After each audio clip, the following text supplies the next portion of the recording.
Welcome to the Red Rose Film Club, a movie podcast that examines the wide world of cinema through a perpetually lefty, pinko commie, soy boy cuck, Antifa super soldier filter. But more specifically, we love movies and want to create a podcast that would appeal to the disparate tastes of our liberal, leftist, socialist, communist, Marxist, and Leninist friends. Red Rose Film Club is for leftists of all stripes who don't know what to talk about at parties other than movies and politics. My name is Craig. I work in public education and am passionate about social justice and workers' rights.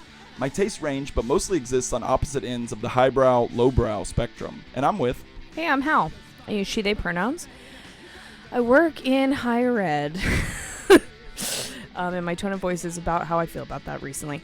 And I run a food pantry. I care about food access, reproductive justice, building a robust social welfare state, and ending the state's domination through the criminal legal system. On the topic of... Oh, nope, I did not cut that out of our previous script. I was about to say, on the topic of movies about sex work. That was the previous episode. Anyway, I am a staunch defender of movies that our queer forebears often protested against. And I like movies with sticky, dripping, wet, practical effects, baby. Yeah. So, Craig. Yes. What other pop culture are you getting into these days? I have two things. Both come in under the wire the last 2 days. Ooh. The first is a movie that I watched, which is You Hurt My Feelings by Nicole Holofcener. Have you seen that? I have not. Yeah, do you know Nicole Holofcener? Yes. Wasn't she... I feel horrible saying this as the context, but wasn't she partnered with John Hamm? No, that was the woman that did, shit. Her name was Jennifer something. Okay. But I know she makes like social drama. She makes dramedies, relationship right? dramas. More like relationship dramas. Yeah, definitely like dramedies, comedy. She did Enough Said with Julia Louis-Dreyfus and James Gandolfini. Yeah, I'm aware. I'm just brain is doing the folding people on top of each other. So, how was the movie? It was awesome, and now I'm trying to figure out what that other person's name was. It doesn't matter. It was Jennifer something. Okay. But it is awesome. I love her. I love relationship dramas where it's not like a crisis. It's not like, you know, like so many relationship dramas are like everything is crashing to an end because of like some huge big event or whatever. And hers are very like quiet, and the hurt is like real, but the problem is more quiet. So the setup of this is it's Julia Louis-Dreyfus and Tobias Menzies, who play like a long married couple. Like they have a 20-something-year-old son. He is a therapist who's kind of like just kind of lost the zhuzh for being a therapist, and she's a writer who has been like an essayist and a memoirist, and recently wrote like a best-selling memoir and is now following this up with a novel that she's like really struggled with, and her agent doesn't like it and all this stuff. And one day she is out with a couple friend, and the fellas go off to do their thing and the ladies go off to do their thing, and she accidentally happens upon her husband talking not rudely and not meanly, but very frankly to his friend about how he doesn't like her new book. Oof. And it is, and that basically becomes like, that is the entire like crux of the movie, is them like recovering from this betrayal. And it's really good and it's really funny, and Julia Louis-Dreyfus is great and Tobias Menzies is great. Yeah, it's great. I love it. She also, I think the thing that I know her best from is she co-wrote Can You Ever Forgive Me? Oh, I didn't know that. And The Last Duel. I didn't see The Last Duel. Oh, wow. Sidebar.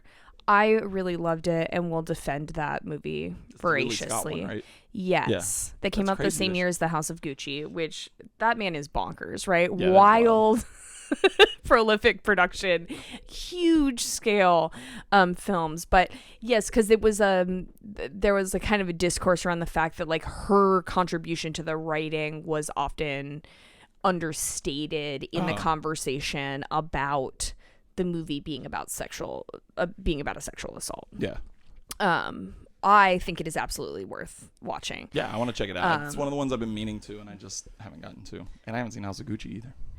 Wow. You I'm gotta not, like, you a gotta huge catch fan up of, on like, Ridley Scott, I man. don't love Ridley Scott. Wow. I know. I'm sorry.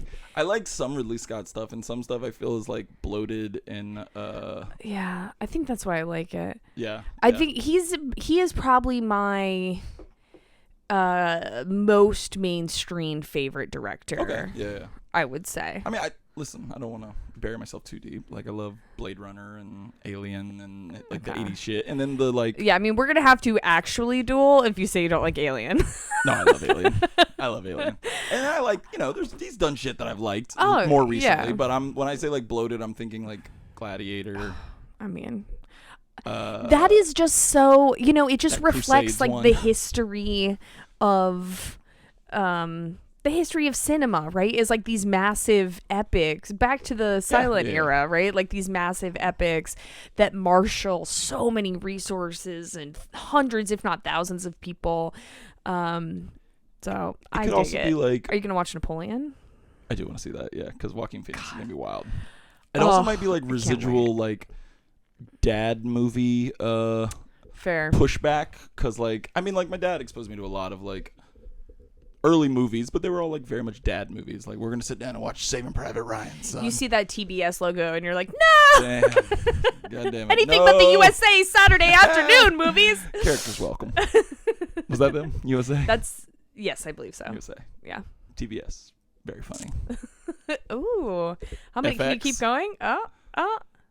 FX was wait, was FX characters one? Characters welcome? No, I think you're right that's USA, which I think mostly because it would play when I used to watch Raw. Because is Raw still on USA? I don't even know. Yes, it is. Yep. I don't even know. And what a beautiful segue, because the other God. thing that I want to talk about Oh, is, Lord. I found this YouTuber who like does video essays on just like random shit that he likes. So it's like mostly video games and anime, which I'm into video games, not as much into anime. So I've not seen any of his shit before, but he has several on wrestling. And the one that I found very captivating was called The Unreality of Pro Wrestling. And it was talking about how he finds like the beauty and poetic trajectory of Roman Reigns' career, like going from this person who was supposed to be the babyface, did not really have the chops to appeal, like he was horrible on the mic, became hated by the crowd, the audience, like his dream was crushed. He unfortunately got cancer, went away for a while, came back and kind of almost leaned into it. So now his entire personality is like bending back on itself about how like the bloodline, like Roman Reigns' thing is his catchphrase is to acknowledge me, and how he's almost like coming out every time he does a promo, and when he's lecturing like the other members of his faction, he's really lecturing the audience, like, acknowledge me. And it's like an hour and a half long, this video essay, but it's good as shit. It's really good. It's by this channel, I want to shout them out, called Super Eye Patch Wolf. No idea what that means, but the video essay is really good. And so, if it means something bad or offensive, yes, don't blame us. No endorsement of the name. But then I can't imagine it did, because I would say the other thing that I really like about this guy is he's very thoughtful and empathetic and like everything he's talking about. And he has two other really good wrestling videos. One is I watched like all of them in an evening because I watched the first one. The one is I think it's called The Art of Villainry, and it's like about like how to be a heel and how to make the crowd hate you in like a lovable way. And then another one that was really good was on The Undertaker, but more on how like professional wrestling is the only medium where like time is such a character in the development of the character. Do you know what I mean? And like looking at the Undertaker's 30-year career and how like time was like both compressed and pulled out, and like how that character changed but stayed the same. It's good shit. I really like these 3 YouTube videos from a possibly offensive name that we don't know. Super Eye Patch Wolf. Is the wolf gonna milkshake duck? We don't know. We do not. Yeah, I think that the time point is interesting because there's just so few other even approximating the timeline. Yeah. And it's also right, like I guess I think of something like Grey's Anatomy, which has been on for 20 years, is like, we love it. Or The Simpsons, right? But outside of some of these very rare examples, media does not have that kind of consistent adding on to its own lore and becoming a feedback loop onto itself. It's also something that has been kind of contentious around AEW recently, and it kind of relates to the Roman Reigns thing too, because what you're talking about is like kayfabe being responsive to an audience, and how it's a very delicate dance of like the timeline on which you are responsive to the audience, and the extent to which you are responsive to the audience while keeping them surprised and engaged, being innovative, relying on archetypes that they know and expect, but also transcending them. Upending that, and that's something AEW has been wrestling with. It probably in part, frankly, probably in part, frankly, because the guy, Tony Khan, who owns AEW, part of the Khan family that owns the Jaguars. I never realized this was the same family. Yes. And I forget which Premier League team, but one Jacksonville of the Suns. No, it's like the Premier the Premier League, like in England owns a Premier League team. I know shit about soccer. But he is football. He is Tony Khan, the son of that family who is in his like mid-30s and owns the wrestling, is a mark. Like, he is a lifelong wrestling fan. He might be in his late 30s, whatever. Google his fucking age if you care about it. He's older than us, but not old. But he like notoriously was very active in the tape trading forums that were really popular in the early 2000s, and how you would get a hold of like tapes that, because stuff wasn't broadcast, right? In the 90s, like YouTube didn't exist in the same way. The stuff wasn't digitized, so people would trade tapes with each other to see rare matches, stuff like that. So he is a mark, which if you aren't a wrestling fan, that is someone who is a wrestling fan. And specifically like it loves, right? A mark in the sense of like a carnival or a con man, right, has a mark who they're trying to trick. Your target. You're a target. So that phrase is used, or that term is used in wrestling, and he is a mark.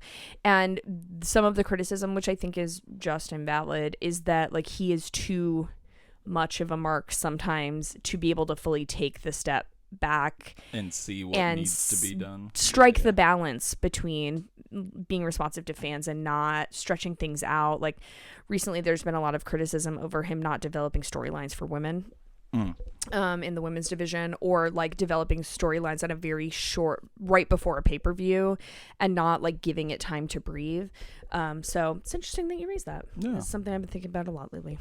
Also, one other thing that I want to mention, because I thought it was very sweet and interesting, is I also watched a YouTube video, which I'm sure it aired on something else, but it was Mick Foley and The Undertaker, a recent thing where they sat down together and watched and commented on their Hell in a Cell match. Oh yeah. And it's very sweet.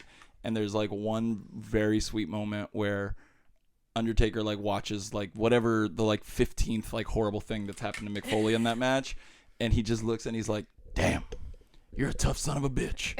And Mick Foley like looks at him and he goes, like he's almost tearing up, and he goes, "You know, that means a whole lot coming from you." And it's just this really like sweet moment of two dudes just like basking in the glory. One horrible Blue Lives Matter motherfucker, and then one a little sweet teddy bear who has two teeth left. Nick Foley. But yeah, what about you? What have you been getting into? So last week I rented a couple DVDs from Cap City Video Lounge. Support your local video store if you're not in Tallahassee. The three that are out there. We gotta hold on to them, y'all. Patronize them. And two of the movies I rented I want to touch on. One of them, I watched The Name of the Rose. Have you ever not seen nor heard of this? Nope. So it is based on a book by Umberto Eco, who usually people talk about in the context of him defining fascism, but he was an amazing scholar and writer and novelist. And The Name of the Rose is about a series of murders that is happening at a monastery where a bunch of other monks from like the Franciscan order are gathering to have a debate, like an intellectual debate on a question related to Jesus Christ. And boxers or briefs. There's one of the monks is known to be particularly erudite and like inquisitive and is investigating and trying to get to the bottom of it, while also the inquisitor is showing up there. So it's like it's a murder mystery, but it's also about like these big theological questions. Cool. It's about the balance of reason versus faith. Like there's a lot of things. There's also like a queer subplot. There's like a lot going on. So they made a movie of it in the 80s, directed by Arnaud, that stars Sean Connery. Oh, that's cool. Does he play the... He plays the... Of course, he plays the investigating, very smart monk. Yeah. And Christian Slater, little baby-ass Christian Slater, plays his novice, like the young boy he's training, whatever. While watching this movie, I realized... that I've talked about it on this pod before, that the only video game I've played in years since I quit playing World of Warcraft is a game called Pentiment. That is like takes place in medieval setting, and there's like medieval like illuminated manuscripts, the monks that do that, it's like about them. I realized while watching this movie, by the way, I've read the book probably like 10-12 years ago. Read the book. So I read the book 10-12 years ago. About a year ago, I played Pentiment. Okay. Last week, I watched this movie, and I realized Pentiment is based on the name of the rose. Like, the plot of it is the same, and you are playing the monk who's investigating. Oh, that's dope. Which is cool, but it's just wild to me, like, that this wasn't like it's not written anywhere. Like, I don't know, it was not like publicized or advertised that way.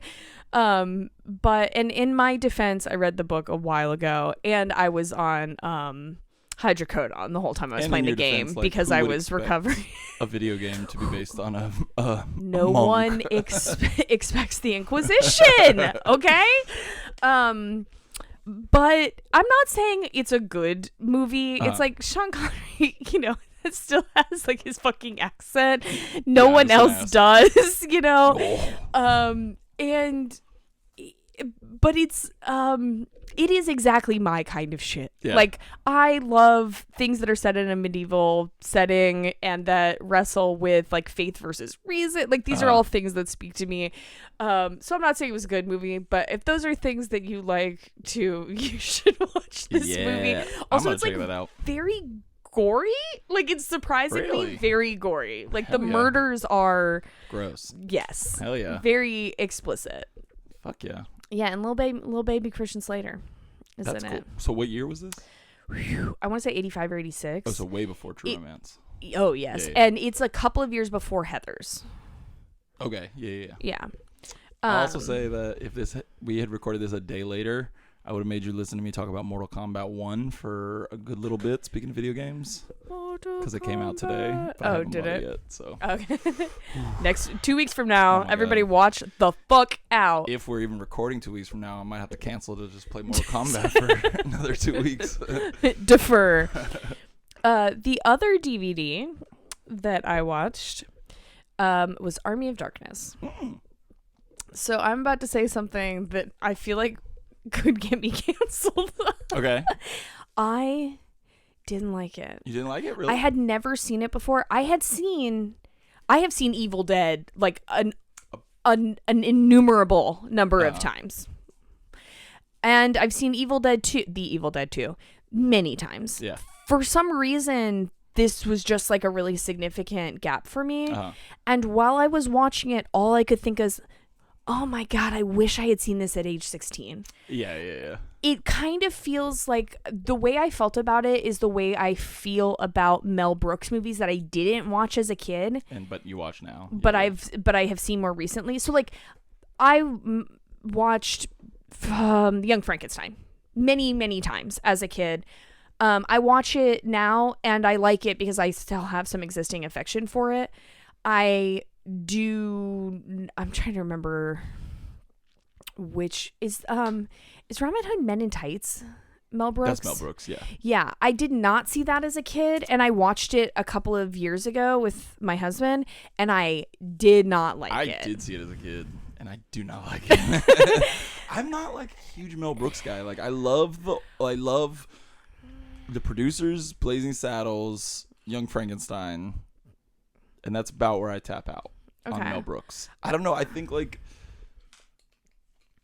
parody's just sometimes such in the moment that you lose a lot of that. It's also something I have a hard time with. Are you have you seen any like Marx Brothers? A few, not movies? Too many, just a couple though. Okay, yeah, I am not super deep in them, but a couple of years ago, there was I'm sure it's probably many of them are still on there right now, but a couple of years ago there was like a highlighted collection on the Criterion Channel with them.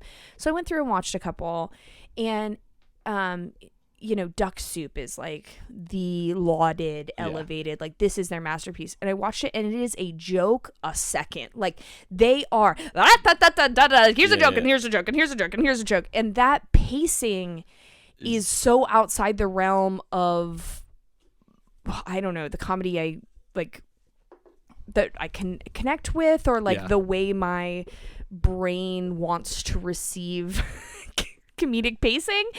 And so I just found it very hard to watch. And I'm not like, I don't think I need to really offer this clarity, but just as a disclaimer, like I'm not saying it's bad or not funny or not impactful. Not for Simply, you. I did not find it funny. Yeah. And that is how I felt about Army of Darkness. And there is a time in my life where I would have fucking loved it. Yeah. And if I already loved it, because of its camp, there's just like 7 boxes it checks for me, right? I love campy shit. I love practical effects. I like medieval shit. Like there's a lot of things that it should work for me. Yeah. And just 32-year-old me was like, stop looking at the like.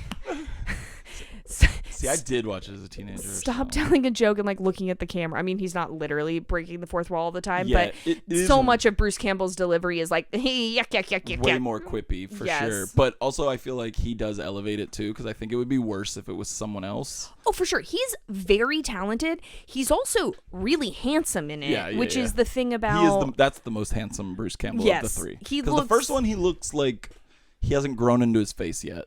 He's like still. Yeah, the bone structure is leading the way as opposed to settling in. His face hasn't finished rendering in Evil Dead 1.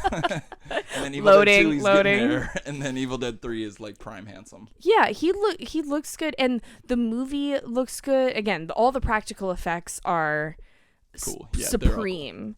But I was like, damn, bitch, I really wish I would have watched it like in let's say like 14 to 22. I just think I'm not the current right age to receive it. He does have one moment in that I think about all the time, because I just think it's like a very cool moment, and I think he delivers it really well. But it's the fight with the witch in the thing where he says, "Yo, she bitch, let's go." But the part that I love is where he you think she's dead, and she pops back up and he throws the shotgun behind him and then shoots, but then he goes like and has like this shiver, like decompress after he shoots. I don't know, I always thought that was like so fucking funny. He doesn't say anything. I mean, he is a good action star, and he threads the needle between like comedy and action very well.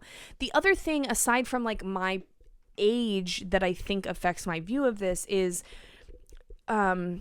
I can't remember who. I've heard Amy Nichols, the film critic, talk about it, but I'm sure someone else, like I think when I've heard her talk about it, she was referencing someone else, but I don't know who that reference is, so sorry. But talk about the idea that sometimes with film history, there's the issue of when you receive something as new to you, even though it is not new historically, right, if it was very influential, oftentimes you've picked up and been exposed to the influenced before you see the influence. And so by the time you go back and watch it, it feels dated, even though it was the progenitor. Yeah. And I think that that's also part of what's going on here, is because the quippy to hell, which I think of now as being very market of like Joss Whedon stuff, very market of Marvel stuff, where it just is so unserious and can't just like be earnest or own its own shit on any level, that everything has to be a joke.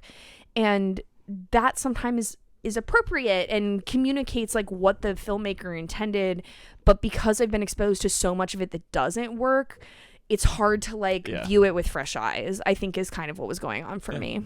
And that's also what happened to me when I saw Ghostbusters for the first time at 27 years old. Wow. And was like, I don't get it. Why do people like this so much? Sorry. You wanted to piss people off with Army of Darkness, so I need to do Ghostbusters. But I do Someone's gonna commit an act of terrorism against us, that's Craig. Fine. I will give it up for that one line where Bill Murray says, "It's true, this man has no dick," which I think is a very funny moment. But other than that, I was just kind of like, okay. Yeah, I think again, so much it's like, I mean, I think movies like that and like Army of Darkness, I don't know. There are movies that I watch, and I'm sure that you watch, that we don't know anyone else, like literally no one else we know and talk to has seen that movie, right? Not that happens like every single, I'm not saying I'm like out here pursuing all of the rarities or whatever, but like I am. Yeah. You know, I definitely. That was dripping with, if that didn't come across, I was. I think it was evident in tone. I think it was evident in tone. But, you know, like you watch a movie and you're like, okay, I have nobody to talk about this with. Or we'll talk about it, you know, on the pod and you can describe it to me or whatever. Yeah. But, like, you consume stuff that essentially you get to exist in your own little pocket of interpretation, for better or for worse. But then there are things that are so woven in our cultural fabric that your interpretation cannot exist independent of them. And it just comes down to like, who were you around? How did you receive it? What age were you? You know, it's like, so that makes sense to me. I don't know that I would love Ghostbusters if I saw it at age 20. Maybe, honestly, but maybe not. Maybe not. I think by age 27, I knew that Bill Murray was a piece of shit. So maybe that would have affected it. Yeah, fuck. And it came out recently, all that shit that he did on the Aziz Ansari movie that got canceled, where he's being an asshole. So. Yeah, I mean, he's just been known to be a dickwad. Even like beyond things that are like, you know, mistreatment of women or like outright objectionable. He has just been known to be a dickhead for decades. The last thing I wanted to mention, and I'm gonna be real, I thought in my notes I wrote that this is still actively releasing because I thought it was, but a new episode was supposed to come out today and it didn't, so maybe actually it's done, or maybe they're waiting. But I've been listening to a podcast called King Slim: The Prosecution of Young Thug and YSL, that is about, as the name would suggest, the Young Slime Life organization. I will not apply the word gang to it. And Young Thug, or Jeffrey, and Gunna, and some of the other performers and just folks that like have resided in Atlanta that are wrapped up in this massive sprawling prosecution that Willis, the DA in Atlanta, is pursuing. It's a very interesting story. One, I find it just like very tragic and upsetting. But it's a very interesting story because it spans a lot of different topic areas, right? It gets into like issues of like decarceration and like the role of the DA and the stuff that's going on in Atlanta with like Stop Cop City and all of this stuff. It also ties into like conversations about free speech and like, should music lyrics be used in prosecution, and legislation surrounding that. It talks about like the economic networks and like poverty that produce these circumstances, but also taps into like stuff about Young Thug's fame. Like there's just a lot of different threads that it weaves together. And I think it's like well done, and it's like sympathetic, but it's also not fawning. So yeah, I think it's good, but I wanted to bring it up because one, I've been liking it, and two, obviously you and I both share an interest in hip hop. Yeah. And I think it's worth listening to. Have you read the book Rap on Trial? I have not, but they talk about it in I don't know is there one author or it's two? Eric Nielsen and Andrea Dennis. Okay, I think at least one of those authors is like interviewed. Okay, yeah. It's a book like the history of prosecutors using rap lyrics to prosecute rappers, and kind of how like in general fucked up that is. Yeah, it's good. Yeah, so I can't remember who. I want to say it's a man from it, but they interview. But Willis, like the DA, is interviewed, like is on tape in these. They have a lot of audio from the like the courtroom that's been publicized. They explain some stuff that I have seen just like ambiently floating around on social media that I just like wasn't sure exactly what was going on. Like I had seen accusations that Young Thug, for example, like one of the other defendants like tried to give him Percocet, and I was like, is this the shade room? Or like, is this real? Like, did this happen? Like, what's going on? And it kind of digs into some of that stuff, and the episodes are like maybe 45 minutes long, and so far there's like 5 of them. So yeah, worth listening to. If that was called King Slim. Oh, sorry, I typed that wrong. King Slime. It should be King Slime. King Slime, the prosecution of Young Thug and YSL. It's an iHeartRadio podcast. Hell yeah. So moving on to current events, Hal, what's going on in the world that's either got you celebrating or living in despair? Yeah, so I just want to continue the trend of us analyzing the IMF's behavior.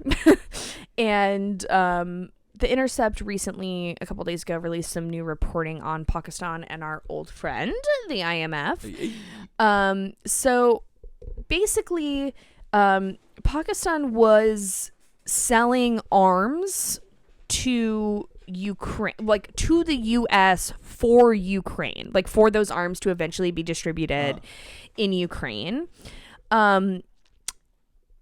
Essentially as part of a deal to get an additional debt bailout from the IMF. Okay. So we talked about structural adjustment policies, right, where countries are told, like, we will bail you out or we'll reduce your interest rates or we'll give you more loans or whatever if you enact the policies that we want, which are always neoliberal, always about defunding public services and making those markets more open for countries in the global north that the IMF serves, right, or represents. And this is an instance where we see like armed conflict being part of that dynamic, where public welfare is essentially being held hostage in service of geopolitical maneuvering. So yeah, I just wanted to highlight this. There's been a lot of internal strife in Pakistan regarding this IMF deal. There have been a bunch of protests. There have been strikes across the country. And we know that, you know, very recently there have been like political assassinations in Pakistan. And it just shows that like America, shocking, is implicated in this. But it's not just America. It's very specifically tied to these global financial networks that represent neo-colonial power. So I just wanted to raise that, always kind of be keeping an eye on what form is that taking now. What kind of fuckery are they up to? Yeah, what kind of fuckery are they up to? And like, also I want to raise this because it's like a different dimension than we talked about before, right? In terms of that like armed conflict aspect. How about you, Craig? Mine's actually a bit of a celebration in that I'm very excited and energized at the UAW strike that has started. The largest auto worker strike ever. The first time that all 3 of the big 3 Detroit auto manufacturers are all striking. You know, it's early and their demands are, you know, they face an uphill climb, I think, and like getting their demands met, but I think it's really exciting and energizing, and the fact that it's kind of coincided with the SAG-AFTRA strike, I think that's really encouraging. And I was at a meeting recently with a president of a union that I do some organization with. A president. Can you see how much I'm avoiding talking about what I do? But he said something very interesting where he said that these high-profile strikes, even when they don't necessarily succeed, they help break the like collective Stockholm syndrome that workers have. Like they basically state like, show people like, oh, we can do that. We're allowed to say this. We're allowed to do these things. It's activating, if it's not like there are multiple ways that movement actions can be successful outside of a singular outcome. Yeah. So it's just all very exciting. Happy to see it. And then just real quick, just to mention, since I mentioned SAG-AFTRA, just want a couple quick fuck yous to the Hollywood scabs. Drew Barrymore, come on. I mean, listen. So she's so like disconnected, I think, from like everyday. She's just been famous her whole life. Yeah. The one I really want to say fuck you to is Bill Maher. So I was getting there. Yeah, fuck Bill Maher. Yeah, I mean, it's a hard thing because when someone reverses course, right? When someone takes an action that is against working people and then they reverse course, you don't want to create a negative incentive structure and not say good praise job that on some level, unless right? they do it like Bill Maher did, where he was like, they're back at the table. That's why I'm doing it. I'm going to do it. I'm going to not do my show, but you assholes are really fucking cutting into my hanging out at the fucking Playboy Mansion time or whatever. Well, and also, like he said, I mean, it's such a crock of shit. He did it because of pressure, which good. Again, that's like how it's intended to work. But, you know, he said, well, the reason why I've decided to do it, the reason why I was going to go back and do it without writers is because they weren't going back to the table. And now everyone's decided to go back to the table, and it's like, do you think that was the union that was preventing the negotiation from continue?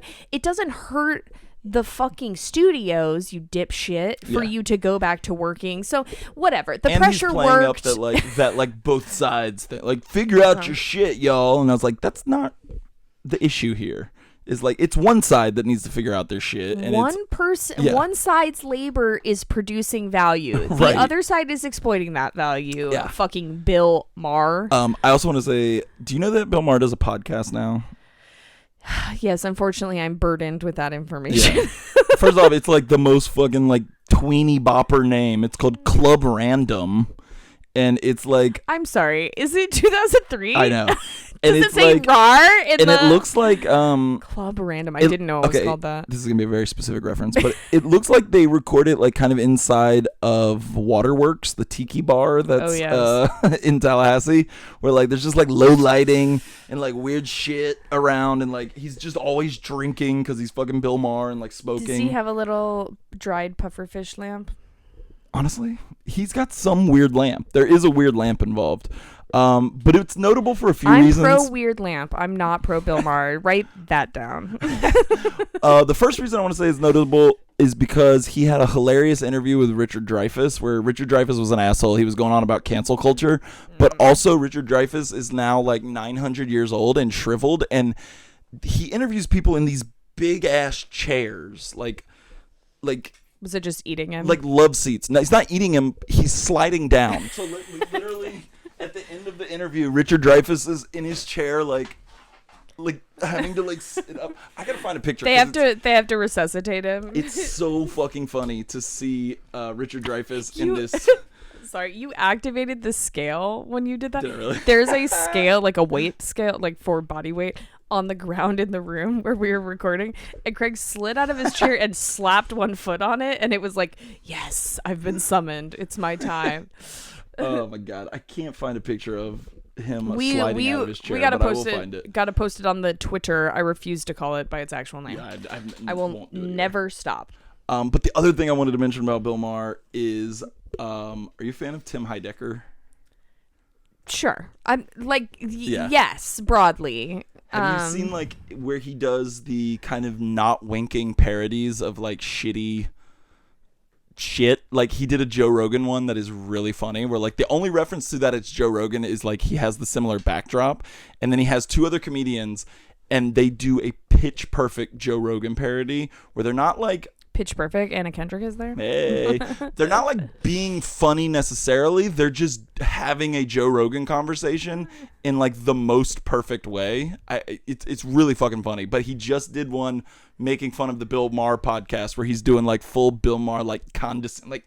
Really? And it's he's interviewing Fred Armisen and just like cutting him off constantly, doing a very very on point Bill Maher, not impression, but like parody. Oh, a parody riff. Yeah, it's so fucking good. But they're long as shit. Like the Joe Rogan one. Yeah, I don't do that. That is a thing about me that I feel like is a little outside of like generationally.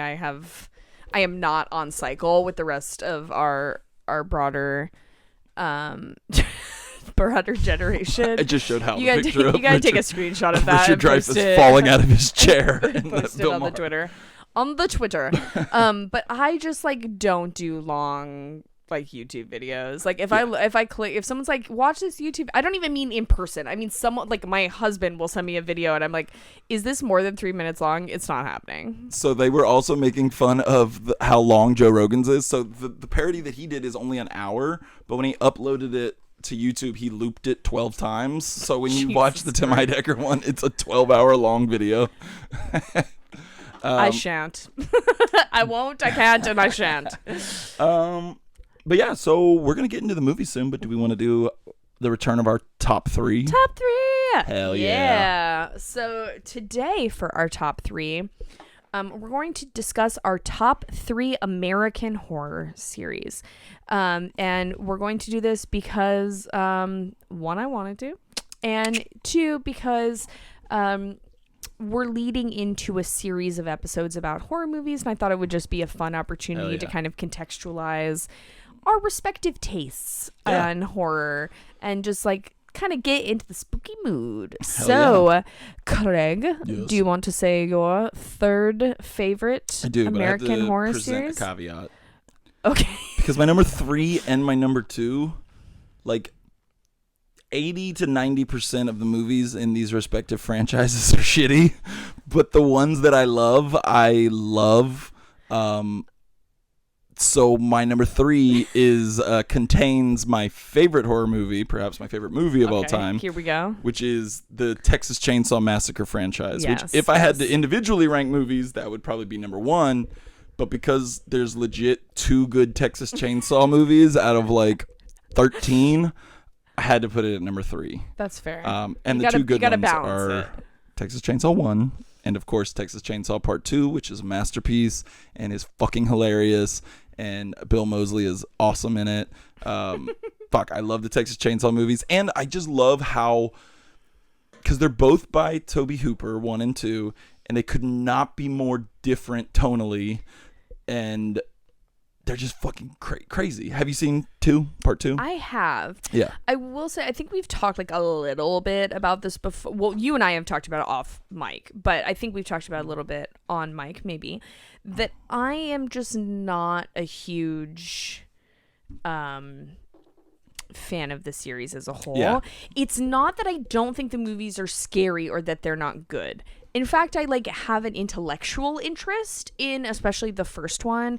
I love that. The fucking griminess of the first one is so fucking good. And I mean, it was like deeply influential to, I'm going to talk about in a little bit, some like theorizing about horror movies. And I love to read some social theory about film.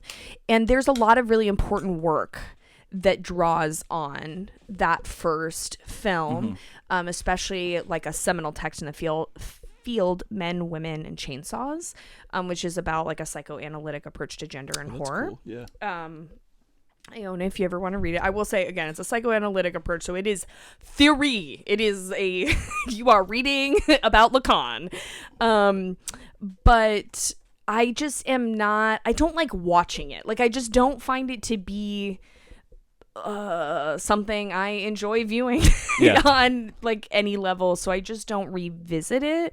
But it plays like an obviously essential role, and I do like Hooper like in general.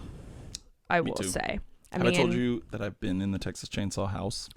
Yes. Did I say that on pod? I think so, because I don't remember the full extent of the story, but it was something about like a diner. Yes, near... it is now a diner. It's not in the same location anymore. They picked it up and moved it. Yeah. And it's in a little town called Kingsland, Texas, and it's a little diner. And it wasn't open? Is that? No, it was open. Oh, okay. It was very odd because until you go into a back room, there is no mention of the fact that it's the Texas Chainsaw House. It's just a quaint little diner. And when I went, it was like I was the youngest by like 50 years. And I asked the waitress, I was like, do y'all have any like Texas Chainsaw stuff? And she's like, oh, you got to go to the back. And then that's when they had a bunch of the shit. They're like, yeah, we don't want people puking while they're eating eggs. What about you? What's your number 3 in the horror franchise? My third is, I'm going to say, like the Child's Play / Chucky. Okay. My personal favorite entry in it is Bride of Chucky, 1998, where Jennifer Tilly is the eponymous. Bride of Chucky, also Alexis Arquette, has a, like, it's a bit part, but it's like a fairly prominent bit part, and I like her a lot, R.I.P. And I think Child's Play, and again, like the various iterations, are a good example of kind of what we were talking about earlier, where seeing something at the right time matters a lot. And that was especially the first few are ones that I saw as a teenager when I was kind of dipping my toe into horror by myself. And I just like that he's mean and nasty. And this is going to come up again, especially related to the movie that we are going to actually talk about. But I like just kind of the mean, nasty...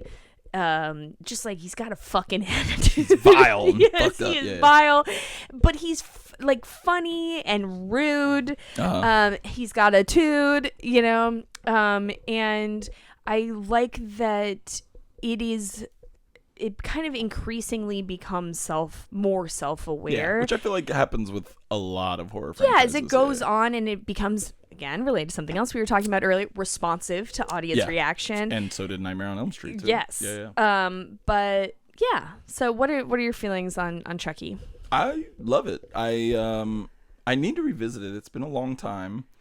I'll say that I was not allowed to watch rated R movies for like a really long time. I don't know. Maybe that's normal, but like I feel like my parents were like, until I was like 14 or 15, like very staunchly no rated R movies.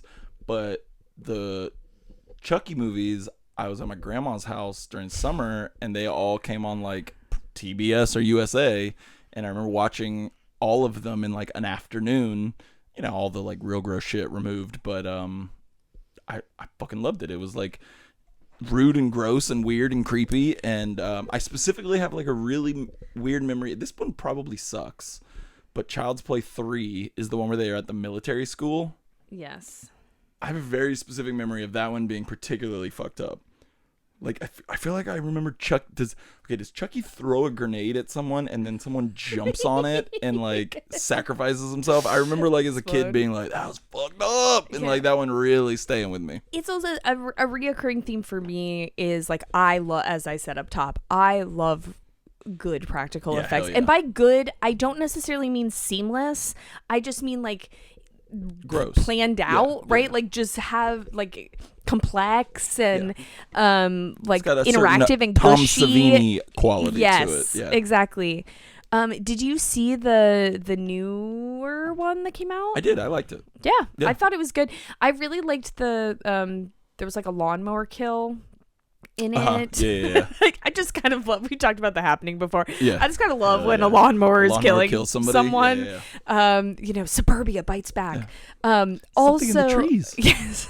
The trees. It's the trees. Okay, Zoe. No, that was Mark. I know the way you said it was. But that's how Zoe. he says it. It's the trees. The trees. I also love Brad Dourif. Yes. I don't know if I'm saying his last name correctly. So. He a horror icon. Like, we don't really have a term for men who repeatedly recur in horror movies in the same way that we do like of Scream Queens, but he is like an icon to me. Like, we'll talk about Robert Englund, a blood bud. I was trying to come up with one. A murderous man.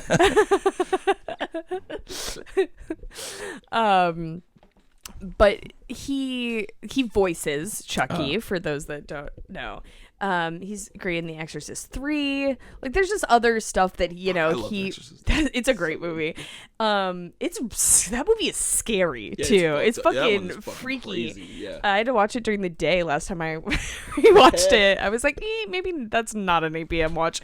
But I really like him too. So he pops up in it. So yeah, he's fucking great in Deadwood as Doc Cochran. I have not watched Deadwood. Mike and I like kind of ventured into it. As I've mentioned before on the pod, like I like Western riffing a lot more than I like just like pure like historical. Like, yeah. It's just like visually, I'm not into it. You know, I like big. I mean, there's exceptions to this, but I like big production. Like everything being dirt is just.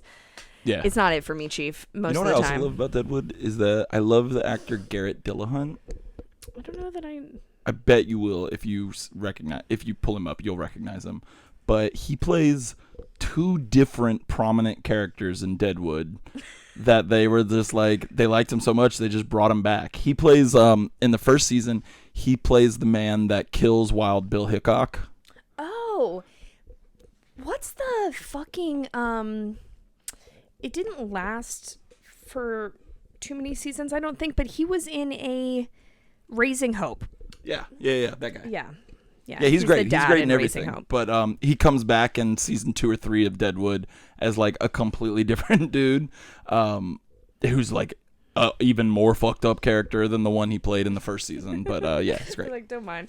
So, what is your second one? My second one, and it's going to follow the pattern of the third one in that most of the movies in this entry are not good. I'm just so nervous. I will say I was joking with Craig before we started recording that to me this is like a jump scare. Like I'm just like, what's he going to be? Because I'm worried he's going to say one of my favorite ones. See, honestly, where I'm going to be like, all of those movies are great, Craig. I feel like mine are all like kind of predictable though. But actually this one has a better batting average than the Texas Chainsaw franchise, but it would be the Halloween franchise. Oh, okay. Yeah, I don't disagree with you. Yeah, I don't disagree. I like Halloween 1. Yeah. I like Halloween 2, and people fucking hate it, but I think it works, and I think it's cool. Yeah. I like Rob Zombie's first Halloween.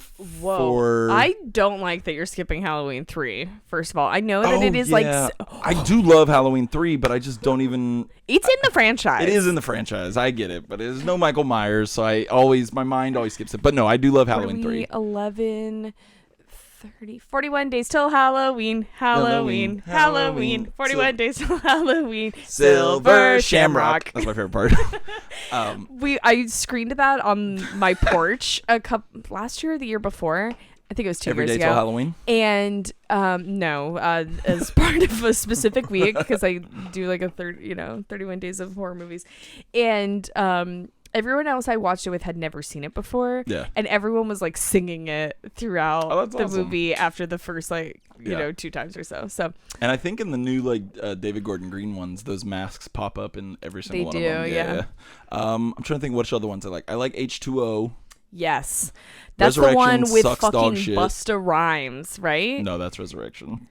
H2O has LL Cool J and Josh Hartnett. Okay. A lot of times Josh Hartnett gets confused for Busta Rhymes, so that might have been why. Okay, no, Resurrection. Sorry, I don't want to if you like that one, more power to you. But that's the really not as great one where it's the Michael Myers in the internet age, and it's the house with all the cameras in it. So I will say I probably have not seen that since high school, but I liked it in high school. But that's also, I view it kind of in the vein of which came out honestly, if not the same year, around a very similar time of Urban Legend or some of these other movies that are just very teen, it is a teen horror. It's teens movie. And it's the 21st century, baby. Yeah. And again, when you view things matters a lot. I'm sure if I watch it now, I'd be like, I bet it would be fun to watch now. I don't think the quality would improve, but I bet it would be fun to watch 20 years after the internet or whatever that they thought they introduced. Okay. Yeah. And so I want to go through the ones I like. I like the Rob Zombie one. Parts of it. I don't like how much time it spends with Michael Myers as a kid. Yeah, I prefer that we not do like too much psychologizing it takes away about the it. like. I mean, Michael Myers is interesting because he is impossible to psychologize. Like, well, and also like you can't have him doing. I don't want. If you define his childhood psychology, him doing mythical level Shit resurrection, doesn't make sense anymore. showing up in different places, it gives it too much of like this is a specific superhuman as opposed to like he is an archetypal figure, which is how I prefer to conceive of Michael Myers. You can't enjoy the new ones because they get rid of the supernatural shit. Listen, I like those movies when I view them as like no brain in head. You know, I go in, no brain, fun. I like the first David Gordon Green one. I thought was fun. I like watching Jamie Lee Curtis be a badass old bitch. Like, I am there for that. I like Judy Greer, and I like her trajectory in it. And I think it's funny that, like, the house is they're, like, having a fight in a burning house. Yeah. But, yeah, I just... If I'm like, again, no brain in head, I enjoy just fine. I also like that the first people he kills in that one are podcasters, which is like, all right, yeah, that's fair. Don't say that too loud. What about you? What's your number 2? My number 2 is Nightmare on Elm Street. Hey. My favorite. It's a very, very close tie for me between the one we're going to discuss today and Dream Warriors, which came out in 1987. Which I have not seen in ages. And I it's 3. started to watch the other night, and Jess, my wife, was like, I'm tired. You can't watch this one without me. And so I was like, all right. So. God, the practical effects in it are so good. The kill where he like is puppeteering, like puppeteering the veins out of the arms of one of the kids off of the roof of an insane asylum is... Oh, wow. That's cinema, baby. So I think the practical effects in that one the most.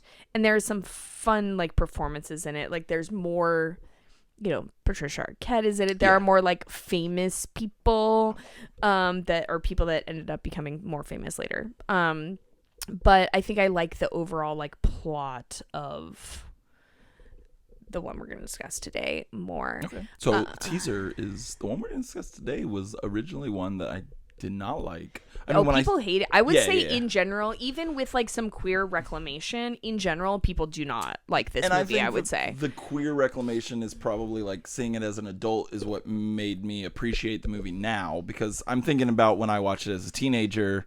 We'll talk about when we get there, like why I didn't like the Freddy aspects of this one, but now we'll get there. But do you want to know my favorite 2? Yes. Well, the first one. Yeah, I mean, iconic. And I fucking love New Nightmare. Nice. I have not that's where Craven comes back, right? Yeah, and it's super meta where like Robert Englund is a character in the thing, and so is Heather Langenkamp. Yes. As themselves. Yeah, I think being haunted by Freddy as themselves. Yeah, that one and the newest one with Earl Haley. Yeah, Jackie Earl Haley. Yeah, Jackie Earl Haley. I have not watched either of those in a hot minute. I would say I did not like the Jackie Earl Haley one. I think it is. I'd have to look at the exact dates, but I think it's trying too hard to like be of. In the same generation as Saw, kind of like it thinks it's like a Saw movie, and you can't go like hella dark and grimy with this. Like there has to be an element of silliness, or else it's too. It reminds me honestly of this. Do you know the comedian Kumail Nanjiani? Yeah, I mean now he's like a fucking Marvel guy or whatever, but he had a really funny joke that it reminded me of like. Of the franchise when it got too serious, where he's like the joke is basically like when he was a kid he loved action figures and he loved Nightmare on Elm Street, and he got action figures of Nightmare on Elm Street, except he got one that was Freddy before he got burned, so it was just Fred a Krueger. Pedophile. And his punchline is, so it's just an action figure of a pedophile, which like that is kind of what the Jackie Earl Haley movie made me think of, is like when you strip away all the fun stuff, it's like, all right, we're just watching like a revenge movie about a pedophile, and it becomes a little bit less fun. Yeah, and then there's like also there's like an element of it in his movie where it's like, but maybe he wasn't, and maybe it was just like a Overreaction mob from that killed him, and that also again is like it's too serious. Like there has to be some kayfabe, right? Like there has to be some plausible deniability and like emotional distance of like, we know why he's chasing children. He is a pedophile underlying it, but the pedophilic drive is abstracted, and it's like the libidinal flow is abstracted through these like crazy practical effects, and not like this is a man that's touching children. Right. Like we don't need to see that. Yeah. Just the gross shit. Right. I mean, we want to see gross shit. We don't want to see that gross shit. Gross shit. Yeah. Also, I like Freddy vs. Jason. I don't know if that's I controversial. love that fucking movie. The end of that movie is just straight up a wrestling match. Yeah. It is so fun. Yeah. I watch it, I'll probably fucking watch it in the next month. Honestly, I watch it like every Halloween because it's so silly and bonkers, and at the end they're literally just throwing each other into like power lines and like power line. Yeah, there's a whole thing where like I think that like iron rebar is just like becomes missiles at all of them. Yeah, and they literally are doing wrestling moves on each other. You're like, oh, that's a spear. Oh, that's a German suplex. Jason like suplexes him into a lake or whatever. That's a DDT. Like they're just doing that. Yeah, I agree. Yeah, it's fun. I love that. How about what is your number one? All right, my number one. Oh, I'm so excited. I love all three of these franchises, but my number one I feel like has the most quality entries. Okay. Which is the Scream franchise. Nice. I was wondering if one of us was gonna go there. There's only one that I don't really like. Care to guess? I feel like I've mentioned it on the pod before. Is it 2? No, it's 3. Okay. Yeah. The Hollywood one that is like a little too up its own ass. I feel like. I don't really love. Which is, I mean, saying something, because that's kind of what the whole Scream franchise is doing. Sure. But I love the Scream movies. I love that they're like kind of the same, all of them, but all of them are like commenting on their era, I think. Like even these new ones that are only like within the last 10 years, I feel like are commenting enough of like has changed in horror that each one can kind of comment on something new. And I just love that shit. And like on a like personal note, my wife and I have like a very strong connection with the Scream because my wife hated horror movies. She did not like them. She wouldn't see them, any of that. And then when Scream 4 came out, I got real hyped for it. This was like 2010 or whatever. I got really hyped for it, and my wife was like, "This seems interesting." And I was rewatching the movies, and I put Scream 1 on, and she sat down and watched it, and I was like, "Holy shit!" Like. At this point, we'd been together for 4 or 5 years, never watched a horror movie, and she watched the whole thing and was like, "Can we watch the next one?" And she was like, "Can we watch the next one?" Hooting and hollering. Yeah, so we watched like we watched Scream 1 through 3 in a weekend, then saw Scream 4, and then like ever since then, my wife's like, "What's the next horror movie we can watch?" And it was like the Scream movies were kind of what like built our like. I loved horror movie on my own before, but now like the Scream movies were kind of what like made us like horror movies together.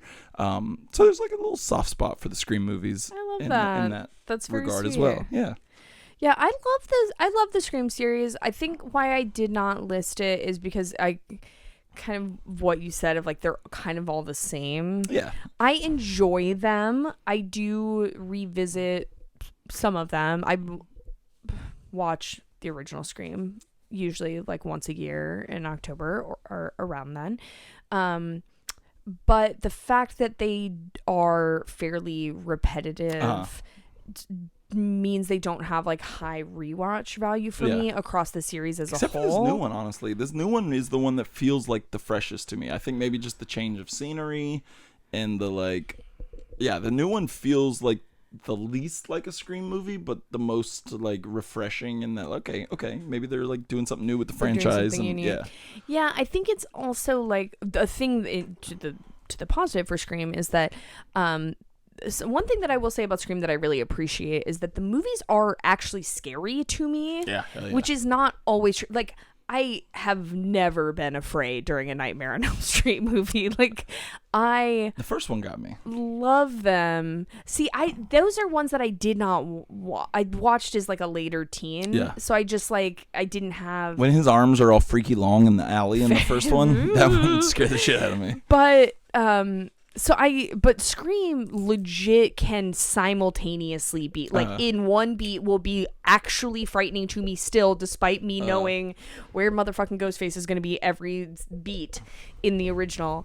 But also then like make me laugh or have something interesting to say about horror, which is not an easy line to walk. So I like them. I like them for that. And the Scream franchises have like some all-time horror like performances. I feel like Matthew Lillard in the Nev Campbell's great in all of them, but Matthew Lillard, really Timothy fucking great. Oliphant, Skeeter is really good in the first one. Yep, and I love the in scene. You fucking went too deep, man. The like at the end when they're just like fighting with each other. I love that shit. Like, so good. David Arquette, I think I have like a soft spot for David. Arquette. I think he's good in the earlier ones, and in the more recent ones, they're really like he gives an empathetic. Yeah, he's the heart of the movie. Yeah. What about you? What's your number one?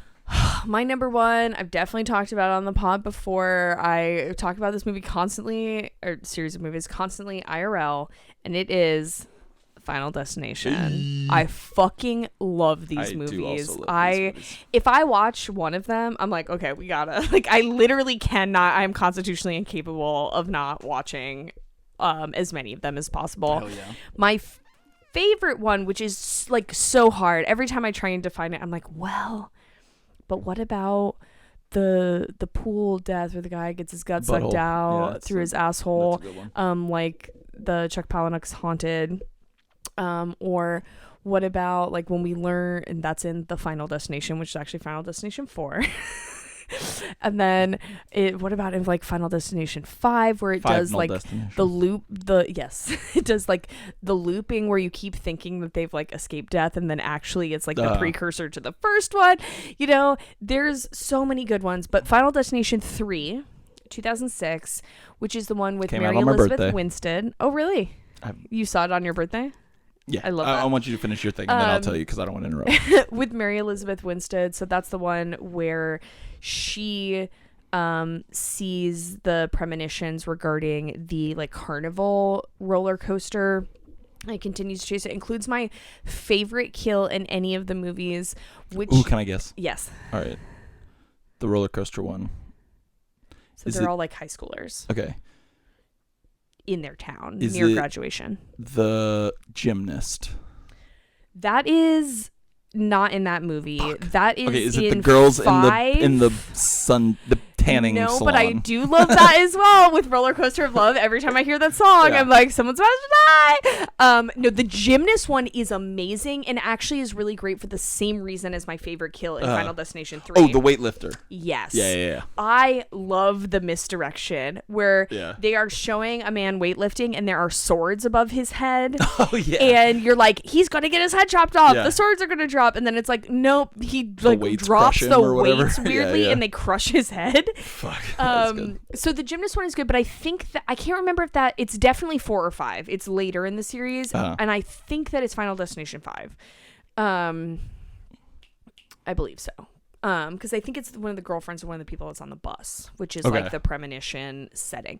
But I love Final Destination because one, it has really outrageous gore and kills. That's the thing that I love is like creativity, people dying in increasingly insane, improbable, challenging ways. I also love the idea that death is a character, right? And that he is fucking, or they, whatever, the force is relentless. Like death pursues you and is inevitable, which is the narrative of life, right? None of us escape death. We are all being chased by death, but it hastens the timeline of that pursuit in a way that I find to be really delightful. And I love that it's like gleeful in it, but it's not mean in the sense that it's like targeting specific people. Like it is value blind. Like it is not operating with judgment. It's just, if you dodge death, you owe a debt. Yeah. And they will come and get you. Yeah, I fucking love this movie. Honestly, I wish I could be irresponsible and go home and rewatch Final Destination 3 right now. Yeah. Like, that's what I want, but I have to be at work early. Hell yeah. So you saw it on your birthday? Yeah, my quick Final Destination 3 story is that it came out on my birthday. It was my 18th birthday. Wow. And I remember because me and my friends had planned a night where like we were going to do all the things that you couldn't do when you were 17. And I was the youngest in that friend group. Like, so I had just turned 18. Everyone else was already 18. And a very important part of this story is that one of my friend's older sister was with us. So, like, most of us were 18 and 19. And she was maybe 21, 22. So now I'm getting embarrassed.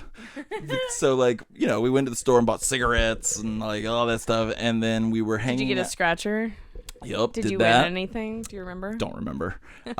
But then we were thinking of like, it was just like what do we do next? And someone was like, oh, we should go to Rick's Toy Box, which is like a sex store. Is that still even? Oh yeah, there is still one. Yeah, there's still one on Monroe. So the part that I didn't mention is that my older friend, my friend's sister, who was the older one, is a very like timid, quiet, shy, would not want to offend anyone. Please don't think that I would break the rules type of person. And so we went into Rick's Toy Box. Which is the opposite energy of what everyone else is bringing to the situation, it sounds like. So we went into Rick's Toy Box, and apparently, I don't know if this is a Florida law or was a Florida law or just this sex shop's policy, but apparently you had to be 18 and a day to go in. It's sounding to me like they made that shit up because a group to get us out. Yes, a group of what I assume was mostly dudes. It was about half and half, honestly. It was about half and half. Yeah, but like a bunch of 18-year-olds, pack of 18-year-olds. Sure. But who they identified as the ringleader, because they were the oldest, was my friend's like very polite, shy, like timid sister. So, and like to this day, we'll like that group of people will still look at her and say this because the guy goes, "Hey, you and all your little friends need to get out of here." And she was just like, "Oh, I'm sorry." And we left and went and watched Final Destination 3 because I couldn't get into an R-rated movie before either. Oh wait, no, you could because it's 16. Yeah. But it's 17. What? R is 17. Oh. All right, well, we fucked that one up. But we saw Final Destination 3 after that. You just waited. You needed to build it up. But yeah, hell yeah. Are we ready to get into the movie proper? Yes. So right before we do that, I do want to ruminate a little on why I asked Craig to cover this movie with me. So as I mentioned, obviously, I love this fucking movie. I love this series. But I really wanted an opportunity to talk about queerness and horror. And one of my kind of routine intellectual curiosities is the social and ideological functions of the grotesque. So historically, the grotesque kind of finds two primary expressions. And by primary expressions, I mean like in art, like in painting, in writing, you know, in novels, in movies, but like dating much farther back than cinema ever existed, right? Into the medieval times and before that as well. And historically, the grotesque finds two primary expressions. One, the grotesque in art is used to explore similarities between humans. That we're all shitting, fucking, farting, pissing, vomiting, excrement volcanoes, just hurting and being hurt while withering, wrinkling, fading away, and fucking dying. Like, the idea being that when the grotesque expresses itself in art, that's a way of understanding the ways in which we relate to each other and we have these shared experiences of shittiness. But the grotesque also finds the expression of being used to highlight difference and to magnify otherness. So horror is really a playground for our culture's flirting with, or perhaps downright seduction of, the grotesque. And it's about sorting through, flipping upside down, and eviscerating our conceptions of sameness and difference. In horror, the neighbor and the stranger are waltzing on our screens, and their dance reflects our own fears, anxieties, and reservations about whomst among us is which, who is the neighbor and who is the stranger. As Jack Halberstam said in his 1995 book, Skin Shows, monsters are meaning machines. So monsters reflect like things that our culture is wrestling with, right? Monsters reflect sometimes sameness and sometimes difference, sometimes the neighbor and sometimes the stranger. There's a relatively recent chapter by Harry Benshoff called The Monster and the Homosexual, in which he breaks down public opinion polling from the 1980s to capture sentiment about gay people at the time. He identifies that there's kind of 3 interrelated fears that people were expressing during that period. 1, that homosexuality is a threat to the individual. 2, that homosexuality is a threat to others.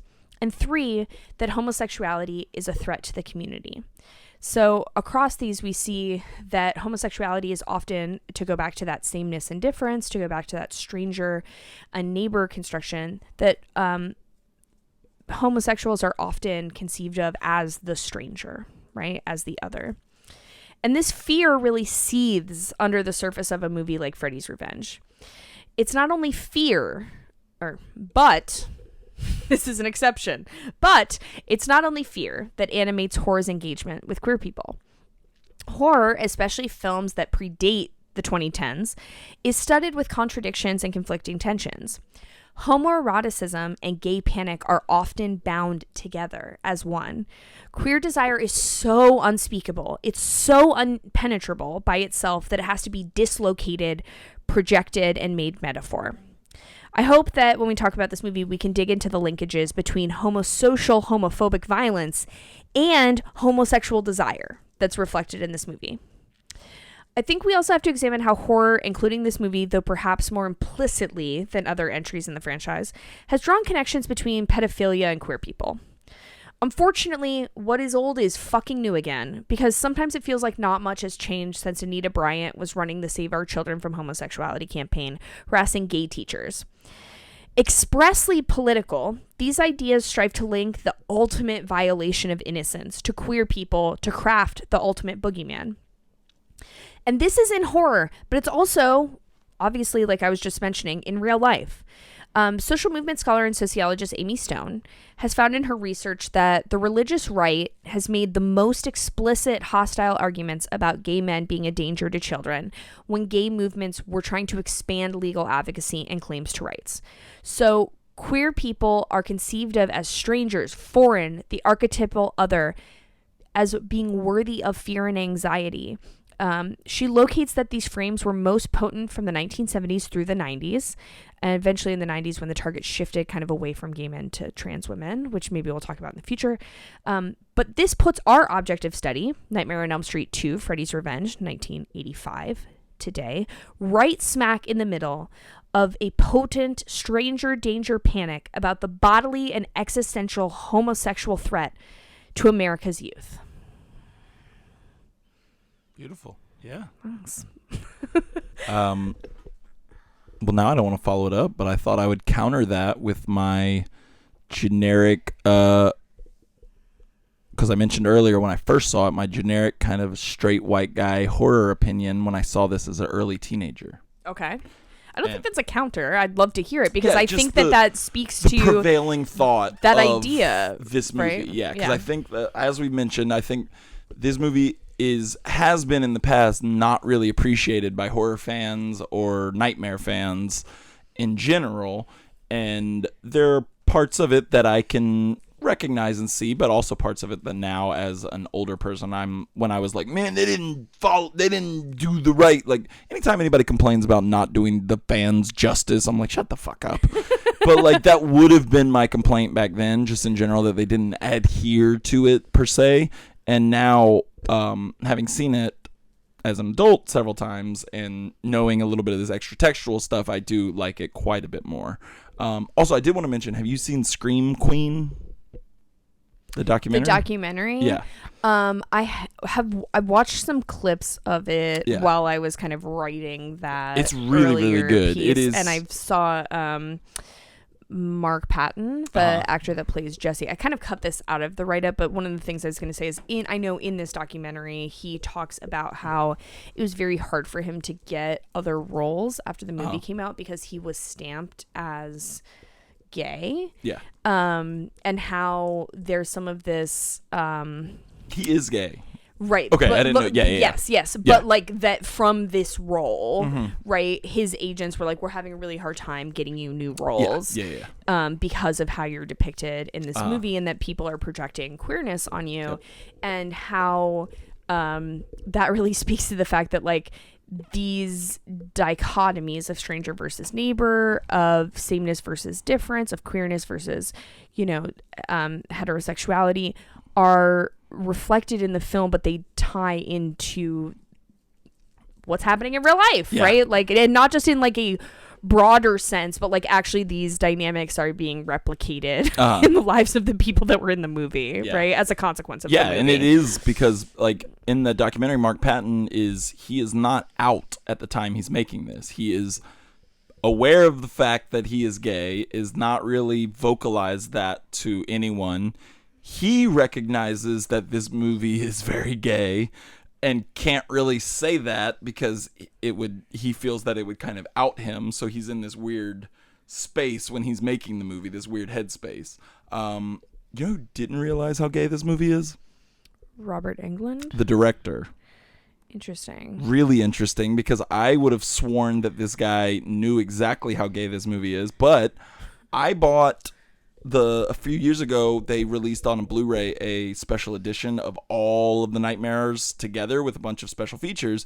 So after I watched it this time, I watched some of the special features, and he is in several of them. And there's a special feature specifically about how this movie is kind of like Freddy is kind of a gay icon in this movie, and this movie in general is kind of like a gay movie, and he is very like demure about it. Like, yeah, at the time I didn't, I was just trying to make a scary movie. I didn't really think anything. And now when I look back at it, like, yeah, I see what people are talking about. And it does feel earnest to me. It feels like this guy did not realize that he was making this very, very, like, queer-coded movie.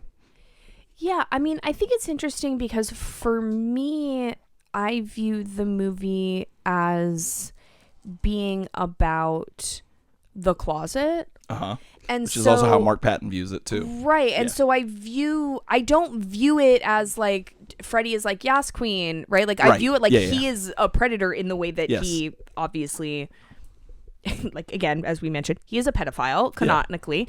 But that it's like I was kind of talking about that same difference where it's like there is a duality that one has to ride when you are a minoritized group in a setting where you're constantly surrounded by people who are part of the majority group, where you have to be both able to navigate the majority group and also try to maintain your internal sense of self.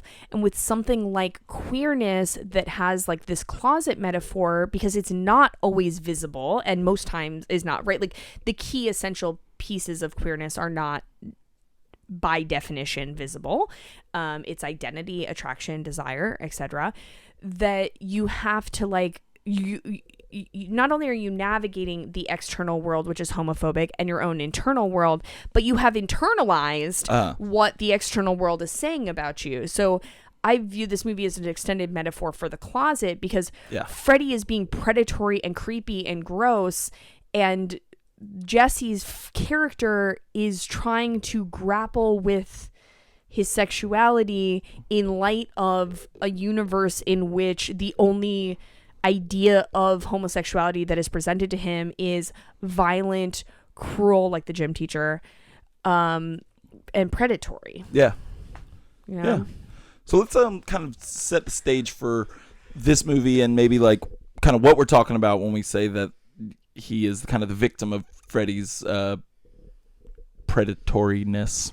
Yeah. So in this movie, something that is different about this movie compared to other Nightmare on Elm Street films. And I think this will also touch on why a lot of horror fans kind of rejected it at first, and why Wes Craven and Robert Englund don't really... Well, Wes Craven rejected it. Again, I watched the special features, and there's interviews with them as well.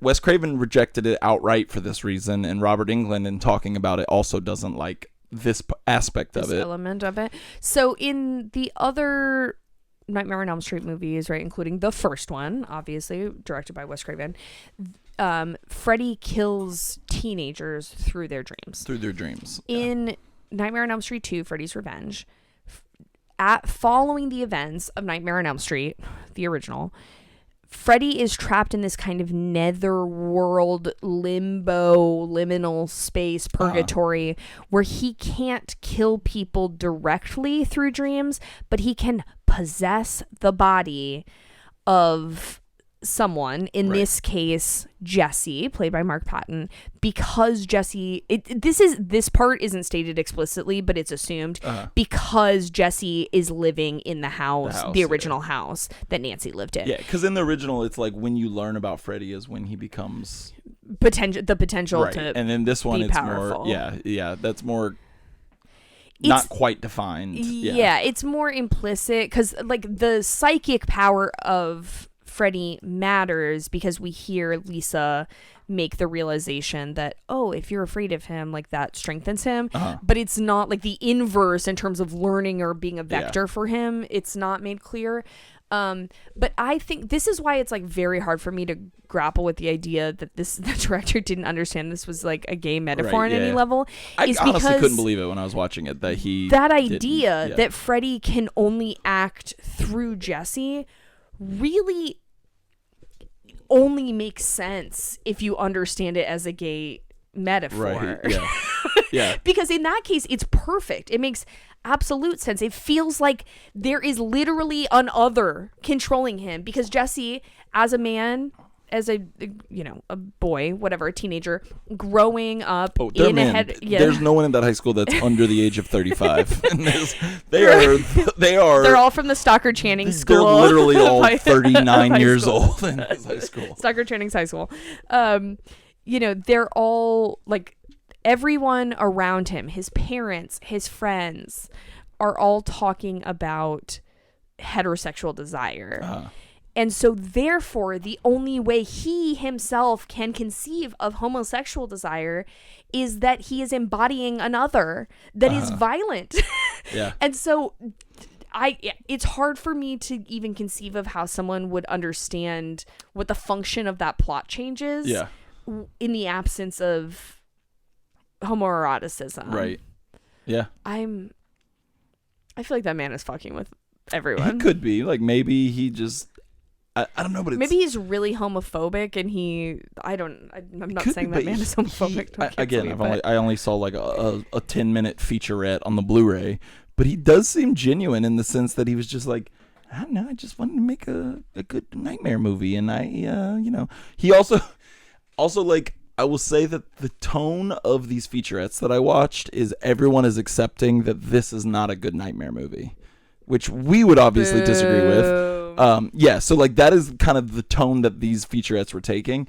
But I did find very interesting, what do you think was the part that like Wes Craven specifically, when he read the script, was like, no, this is not right, I don't like this part? And it was kind of the part that he said, stopped him from directing it. I wouldn't say that was the only thing, but this was the part that he did not like. And it's about Freddy. Yeah.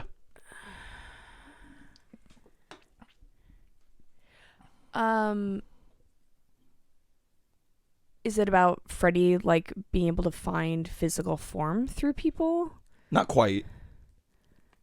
He hated the pool sequence because he didn't like that it brought Freddy into the real world, specifically with multiple people, and just made him look like another guy. He was like, now when he's fair, out, because it's also it takes it outside of the dream logic altogether. And that was like Wes Craven's big problem with it, was like that sequence was like, he's just a dude at a pool party now. Yeah, it also doesn't.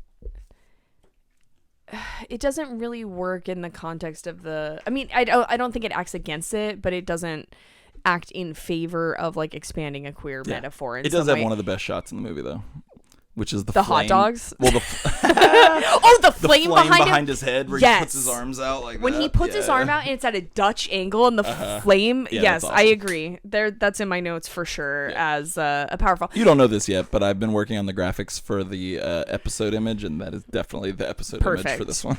Can you put a hot dog in his hand? Sure. I'm not very good at Photoshop, so it might look real obvious. But You could probably find a transparent PNG that and put it still in has the Canva. watermark on it. Yeah, I'm fine with that. That's just like a Hal image, if there ever was one. Is like Freddy Krueger holding a hot dog. That's why they call them Freddy hot dogs. we are fucking. By the way, this movie is like 85 minutes. It is it's very short. It is very short, which I think speaks in its favor because it is tight. Like, it is just like fucking packed with practical effects and silliness and like queer othering monstrosity metaphor. But I really want to start out, and we could talk about both, frankly, the beginning and the end of the movie, I think, at like the same time, sequences, mirror sequences. But I love it's, to me, really makes the movie impactful. So weird and I super appreciate a horror movie that does not try and coddle you with like some reassuring happy ending. And I think that it starts out with the dreamlike logic of you're on the bus. It's a very classic teenage nightmare too, right? Like you're like, yes, I'm on the bus. Oh wait, no, something is off. My bus driver looks weird. The bus driver is Robert Englund, but not in makeup. And I fucking love, which I know had to have been done with miniatures, at the end of the sequence where Jesse has identified that, oh no, the bus is being driven actually by a scary man. Is that the bus is it drives into the desert and is teetering on a tiny tower column. Yes, a tiny column tower of rocks stacked on top of each other, and everything else is collapsed around it into an actual abyss. And I just know it was done with miniatures, and it looks so good. So cool, And then the movie ends where Jesse, it seems like they've escaped Freddy, but they're back on the bus, kind of reliving it again, and it drives off into the desert again. Also, Freddy's hand bursts out of Lisa's friend's chest, and it's ill as fuck. We were watching it. My wife was watching it with me, and there's a very like sweet moment where she's like, "Why aren't more movies like this?" When we were watching the practical effects or whatever. Okay. I thought you were saying like, "Oh, this movie ends in a good place." When we watched one of the specific, like one of the really gross like practical effects, she was just like, "Why aren't more movies like this?" I was like, "Good." That is how I feel all the time. Practical effects like really, for me, hell yeah, like make or cool, break a fun. movie. Yeah. And there's some, if that's something that you're interested in, you have access to Shudder. There's some fun like little docs on like Tom Savini and his studio and walking through how he made certain things. And it's one of the things I really like about the various Criterion Collection versions of David Cronenberg movies is like watching. I have literally before rented like the Videodrome Criterion Collection from Cap City just to watch the featurettes. I'm like, I don't even need to rewatch the movie. I've seen that movie 1,000 fucking times, but what I want to see is like how they did the TV, or watch Dead Ringers and watch them walk through how they did mirroring, and like the gynecological explosions and stuff. I remember the one featurette that I always watched when I was a teenager was the Zack Snyder Dawn of the Dead one. Because I just love like the feature, because that movie is really gross. There's like a lot of gross special effects, and the featurettes were really good about like how they did all those. I like a tinkerer. Yeah.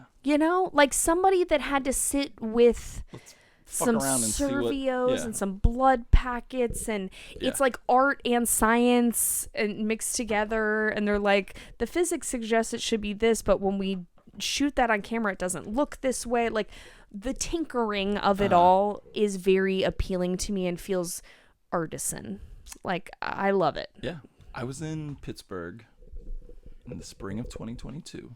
My sister graduated from law school in Pittsburgh, and I went to her graduation. And Pittsburgh, just outside of Pittsburgh, is the Monroeville Mall, which is the mall where they shot Dawn of the Dead. And inside the Monroeville Mall, it's kind of a dead mall. Like there's not as most malls are. Yeah. But one of the places inside the Monroeville Mall is the Night of the Living Dead Museum, which is just some fucking horror dorks that have a shit ton of George Romero and Tom Savini God, I props and shit. I think I would legit maybe be too afraid. It was awesome to go in that. It was awesome. I have like the list of my neuroses is too long to fully explicate, but I am like afraid of animatronics and afraid of large things. Like I'm afraid of taxidermy. Like I just figurines that are even close to approximating life scale. My brain doesn't like it. Well then, yeah, you and probably things bad things will happen. And thinking about that is like an actual horror show for me. But another cool thing they had was because the rooms were movies. Like, here's the Dawn of the Dead room. Here's the Day of the Dead room. Right. And they weren't all Romero. It was mostly Romero, but they weren't all Romero. And one of the rooms was the Evil Dead room, where they had enough pieces of the original cabin that they kind of reassembled to make look like the cabin. It was pretty cool. But my favorite prop they had in the whole thing, because it's one of my favorite kills in any horror movie ever, which is the original Dawn of the Dead, when they're at the very beginning, when they're getting on the helicopter. Okay. And one of the zombies is just like, and he steps up on a box to like get to him, and the blade of the helicopter goes like, they have the like little headpiece that flopped off his head just on a mannequin. That's amazing. Yeah, it was cool. It was really cool. So Monroeville Mall outside of Pittsburgh, if anybody's there, go check it out. That is impressive. Yeah, it was cool. So, after the opening scene, Jesse has had his first contact, though he doesn't quite understand it yet, that it's with Freddy, yeah. With Freddy. We then are immediately introduced to Lisa, who is the love/friend interest of the movie, depending on how you conceive of it. Everyone wants Lisa to be Jesse's love interest. That's made very clear immediately. There is casual and constant heterosexual policing. Jesse's parents make comments about it. Lisa's friend, who honestly I don't know that she is ever named. It's the same person whose the hand bursts out of her chest. But she asks Lisa if she's getting any. Like everyone around them is like, "Are you guys fucking?" And they're just friends. They're just hanging out. And Lisa seems the interesting thing about this movie for me is that Lisa kind of seems like she's essentially placed in a fag hag role, but she's not. It's very casual and she's cool with it. Like she doesn't seem to really be fully aware, but also she's not upset that my dog is making some wild noises while we're recording. She's not upset that Jesse isn't like obsessed with her until they make out. Then she's like confused why it's been disrupted. But otherwise she just seems kind of chill to go with the flow and just hang out and be friends. And shortly after Lisa's introduced, then Grady is introduced. And that is a real strange dynamic in this movie. Yes, that homosocial / homoerotic continuum that I was talking about. When Grady shows up, it's just like tingling. Yeah, you know? Grady's like the quintessential like jock bully character. But also he's friends with Jesse. Like the first time that we're introduced, they get into a fight together. Or push-up detention. They get in push-up detention. They get in a fight because Grady and Jesse and another student whose name we don't ever know get in a like baseball pickle. And you know what Freud said? Sometimes a pickle is definitely a dick. So they're like in a pickle, and then Grady pantses. Like takes down his pants, and we see a jock strap. And his butt, Jesse during this pickle, and then the coach is very upset, like the PE coach is very upset, and assigns them to push-up detention, as you said. And while they're suffering, Grady tells Jesse that the coach gets his rocks off by punishing them, that he frequents a queer S&M club in town, and that he quote-unquote likes pretty boys like you. So we immediately see there's like violence, but there's also homosociality in terms of there's like connection and bonding, because Grady provides the insight into the legend of the house. Like he is the one that tells. Yeah, he facilitates a lot of the. Yeah, like Jesse having any idea that they're living in a house where teens were murdered. Yeah. By a like sleepy pedophile. a sleepy pedophile. And then gets mad at his dad for not telling him, which I thought was a great scene. Like a really funny scene. What didn't you tell me before you bought this house, Dad? Like you're 16. Shut the fuck up. Do you pay the mortgage? Is your name on the mortgage? Yeah, I'm a little sympathetic to the dad in that situation. But like, I love the dad in this movie. He's really funny. Like he's not in it that much, but like all of his lines and his deliveries are really good. And at this point is like where we see that Freddy's machinations are revealed, that he, like I mentioned before, is kind of trapped in this netherrealm purgatory, and he has to occupy Jesse's body in order to kill people. Because he says, you've got the body. I've got the brain. And then he rips his skull off, which is ill. That was gross. And then it immediately, this is not like very important to discuss, but this is another data point towards how this motherfucker not know that this was the gay movie, is that it then cuts to Jesse in a biology class where the teacher, it's a high school, is talking about the colon. I'm like, there's a few lines where it's like, kind of like, how did you not know this is a gay movie? Specifically, the snake, and then he's like, the snake is wrapping around him and constricting around Jesse's body as he's falling asleep. Yep. Well, I'm thinking of specifically near the end where he goes to Grady and is like trying to tell him what's happening, and Grady's like, it's not gonna stop until he gets inside you, or something like that. Like just a very overt line. About Freddy literally entering him is almost the like verbatim line of the movie. Oh, that's Jess. Sorry, I was looking out the window and I saw somebody and it was my wife. My wife. That sounds familiar. Is that from something? Yeah, I don't know if you've seen the classic cinema text Borat. Doesn't sound familiar. Did it have a subtitle? Do you remember it? I do not. I have seen that movie one time and I hated it when I was when I was a teenager. I was I am neurotic and uptight now. I am way cooler, chiller than I've ever been in my life. Right. As a teenager, I was a fucking nightmare, uptight bitch, and I hated it. Like I found it like upset, not like offensive, but I just like did not like it, did not find it funny at all. And as an adult, I think my wife is funny because my husband and I do that too. But then the other Borat movie came out and people started doing it non-ironically again, and I was like, God damn it, now I can't do it. So, what about? Did you ever like Ali G? No, that's not. I watched like much more stand-up comedy than I would say like stand-up, like sketch comedy or like things in that vein. Like serialized was like not so much my thing ever, including I don't know if it holds up, but I don't know. I will say I feel like probably not. Yeah, some of it definitely not, but some of it does. Like what I know, I feel like probably his interview not. with Trump is still really funny, where he tries to convince Trump to invest in his invention of an ice cream glove, so the ice cream doesn't drip on your hand while you're eating it. And then the one that I'll really give it up for, because I think it's really funny, is he interviews Boutros Ghali, but doesn't know when to stop saying Boutros. So like every time he refers to him, he's like Boutros Ghali. Like just keeps adding more Boutroses. I think it's kind of like you and I have talked about before. Like cringe humor is not my thing. Yeah. And I think it's kind of a similar thing where I'm like, it makes sense to me that there is someone like occupying that comedic role, and like what you just described is funny. Yeah. But honestly, like you describing it did it for me. Like I don't need to watch that, you know. Good.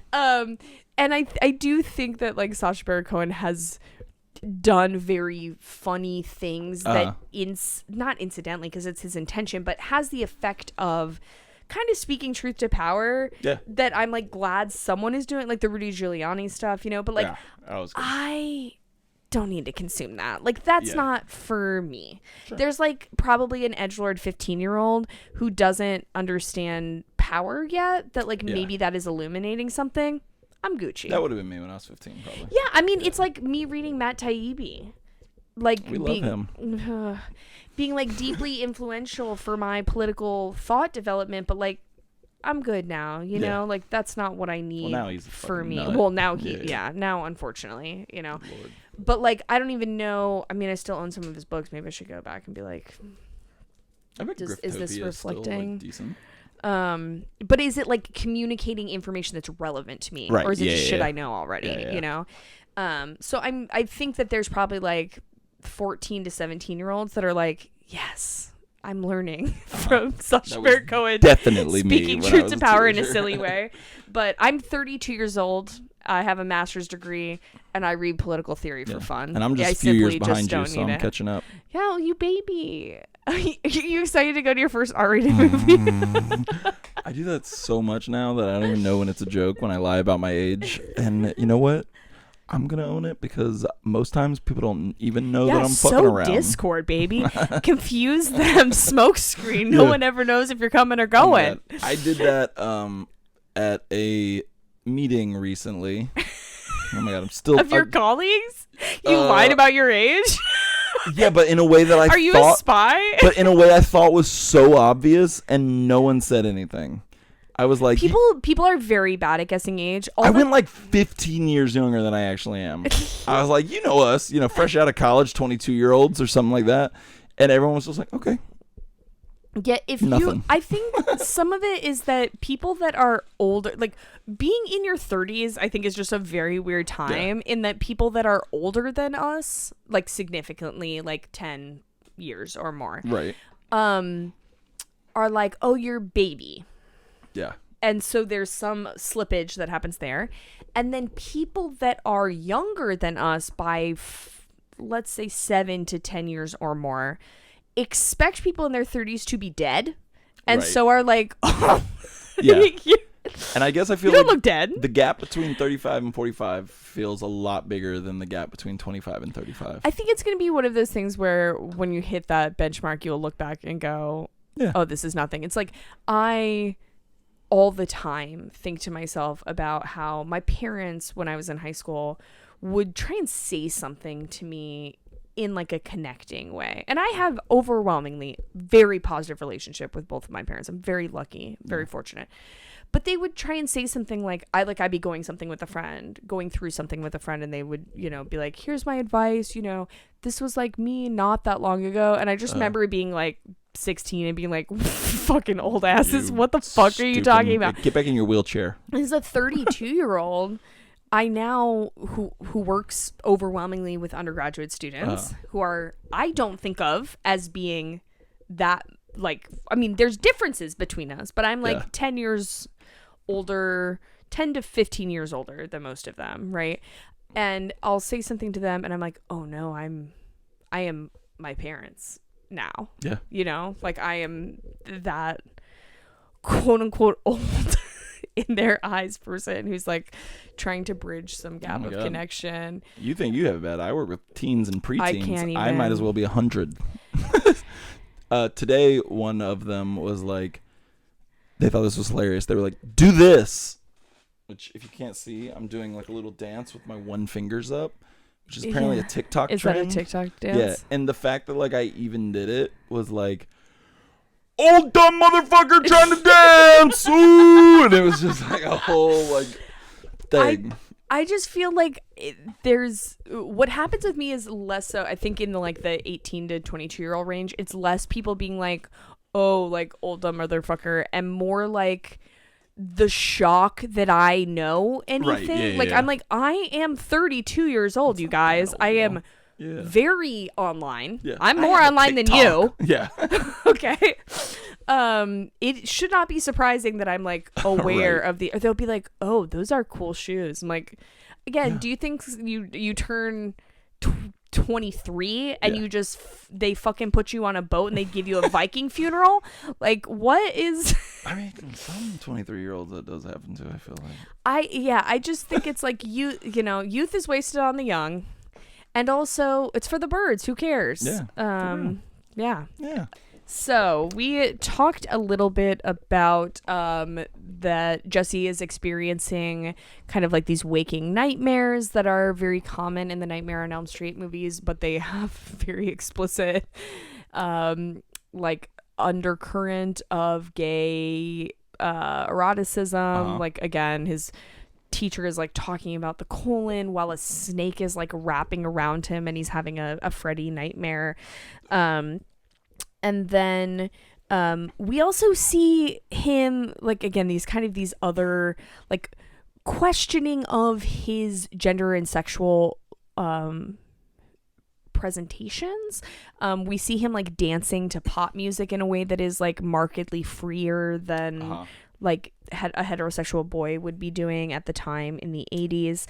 And we see then that Lisa interrupts and she finds she's helping him unpack and clean up his room, and she finds Nancy's diary where there are sexual entries. And also I wanted to bring this up. I never noticed this before watching this movie. I couldn't believe it. The first entry where she describes Freddy Krueger is on my birthday. Hey, it's March 15th, the Ides of March. And then Jesse starts to experience his next nightmare. Everything in his room is melting and turning to goo. He feels cold so to gross. The furnace. Yes, it is. It's not just disgusting. goo. It's like snot. Like it is like a neon green goo. Like it is real gross. It is, again, wet. Like so wet and drippy. It is just like lived in. There's nothing sterile or clinical about it. And then this is where we really hear Freddy make the call, and he says his glove with the knives on the fingers is in the furnace, and he speaks to Jesse and he says, "Kill for me." Hell yeah. And he does, because I believe the next sequence is this the shower sequence? Because that's the first one where we see him with the glove, right? Yes. Well, we see like some other stuff happen between them. There's some more social behavior with Grady, where they're talking shit about the coach and running and like hanging out with each other with no shirts on. Yeah. And then the bird spontaneously combusts. Yep. The family bird spontaneously combusts. That was great. It's also very funny to me. All the family is in the house. Everything's hot, right? Where Freddy is, it's fucking hot. Yeah. And they're like, it's 97 degrees in here, and like the bird explodes, and I'm like, bitch, it is 97 degrees. Yeah, that's not bird exploding. Right now. Exploding that's temperature. Not bird exploding. But the family starts fighting about the cause, and the father accuses Jesse of setting it up. And again, to me, it is just so clear to me that this is a fucking gay metaphor, because it's like the father son tie of like, you're not masculine enough. Yes, you're not fulfilling my expectations for you, especially because, like I mentioned during the kind of write-up, one of the aspects of like gay panic on the part of heterosexual people is the idea that queerness like threatens community, and really by community they mean family, that it threatens the nuclear family, right? The idea that you will replicate our family structure, that you will be an inheritor, right, of the finances that I have to offer, and that you will then subsequently bequeath that to your own children that you've created. Like, gender and sexuality are highly tied together, right? Because expectations of gender communicate information about sexuality. So I view this conflict over the bird exploding as being market of this too. Then we see the teacher, because the teacher Jesse gets called, like spiritually called to a queer bar. Which again, how does this director not know?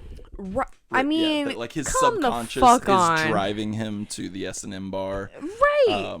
It's also funny to me that this is like described as an S&M bar in contrast to like a movie that we've talked about before, like Cruising, where there's like people being like whipped and their dicks sucked, and like this is just like a goth bar is what I would call this. With a few guys in leather vests. Yes. And you're like, S&M bar, I guess. And there's like lots of dykes, and there's like goths. Like I just to me it was like a goth bar, but which might be evidence maybe that this director is not full of shit, because like doesn't quite understand what a gay bar would look like, that he's just like, gay bar, I don't know, leather chaps, a few goths. I admit, does that work? Some women with like little mohawks. And then I think what I wrote is queer people, goths, leather daddies. Yeah. And Jesse is fucking soaked. He is so wet. Okay. Everything is wet in this movie. And it's not just the scene. I legit commented like 17 times. He is wet, and there's a legit 12 scenes of him sitting upright in bed and like having clearly been doused with a bucket of water right before they turn the camera on. Because yeah, he is wet throughout this movie. Yeah, and again, it's like there's this like agitation. There is this like like he is experiencing some kind of trigger or stimulus that other people are not. Right? Like he is isolated, relatively speaking, in his experience of libidinal forces going into overdrive. And feeling the like pressure of the like unspoken expectations of everyone that like he just for most of the movie seems like kind of despondent, detached. He's under pressure. I almost did the complete wrong sound. I almost went which is not it at all. I like it though. I like the remix. And at this point in time, like we kind of see Jesse, he's like called to Don's Place is the name of the bar. He goes to the gay bar. He's super sweaty. We see the Leather Daddy gym coach, PE teacher. He follows him back to the high school, and it feels like this is an on the prowl, like it's going to be a cruising moment. I mean, little C cruising moment, right? Where he's following him towards a sexual interaction, but what it culminates in is like an initial S&M, like almost like whipping. Freddie whips that ass, his butt, the teacher's butt, with a little towel. He's been tied like arms with up rope to the showers. To a shower. The showers are turned on super hot, and then we see Freddy's trademark scratches with the knives down his back. So the one actual connection that Jesse has to the other, right, to the grotesque other, homosexual other, the queer monstrosity is severed through murder. And I also think it's interesting because if you've seen Scream Queen, the documentary, I think it's been a minute since I saw it, but I believe this scene is specifically pivotal to him. Isn't this the scene where he screams? I believe he raises his glove up. Once the teacher dies, he raises his hand, realizes he's wearing Freddy's glove, and he screams. And his scream is very high pitched, and if you watch Scream Queen, he had such a complex over that of people like making fun of his voice in general, but then making fun of his scream specifically, which I just found very interesting in that moment, because I think it works really well. Like, it is high pitched, but I think that image of like he just him holding the glove up and screaming that he murdered someone against his will, and at that point in time, he's found wandering by the police. His dad is like, it's drugs. His mom is defending him, which again is like pretty classic breakdown in terms of like fucking 1980s familial response to queerness. And then we see that the glove is continually calling to Jesse. So again, there's like this desire that can't be quenched or silenced. Then we see the callback during the next kind of nightmare. We see a callback to the original Nightmare on Elm Street, where Jesse's sister is jump roping and singing the Freddy song. Yeah, the Freddy song. And he's like about to kill her and is able to pull back. Could you do the whole song? 1, 2, Freddy's coming for you. 3, 4, better shut the door. 5, 6. Grab your crucifix. Oh, yeah. I don't know that I can do. 7, 8, better stay up late. Yes. 9, 10, never sleep again. Never sleep again. Yeah. Yep. Boom. My voice was too groggy to do the high pitched part, so I'm sorry. And then that's when Jesse confronts their father about him knowing what has already happened. Father is in total denial. Again, fits perfectly into a queer metaphor. Man, And the toaster, which is not plugged in, spontaneously combusts. like the bird. Like the bird. Fuck, I had a thought and then it completely flew out my head. Let me mark that time. God damn it. Nope, lost it. It was something you said about the dad. I lost it. I'm going to have to cut that out. Okay. Did you mark it? Yeah, 201. Okay. Then, I mean, we see some other kind of plot moving forward scenes here where, like, Lisa introduces Jesse to the boiler room where Freddy previously worked. We see some more dream sequences. But then really we see Jesse start to try and defy. And this is, again, one of the parts where it's very hard for me to understand that someone would create this and not see it as a queer metaphor, because he's defying sleep with the classic, the no sleep pills, the caffeine, all of that. But he also, through his behavior at Lisa's pool party, or the friend's pool party that Lisa is at, tries to challenge his desire by, like, trying to have some kind of sexual interaction with Lisa. So it's like there's this switch where he's like, not only am I going to defy Freddy on the level of plot, right, prevent him from, or try and prevent him from occupying his brain, but like also the libidinal flows that are embedded within what Freddy represents. He's objectively trying to resist too. Like, I feel like you have to be wearing blinders to not realize what you're doing. See what you're doing. Yeah.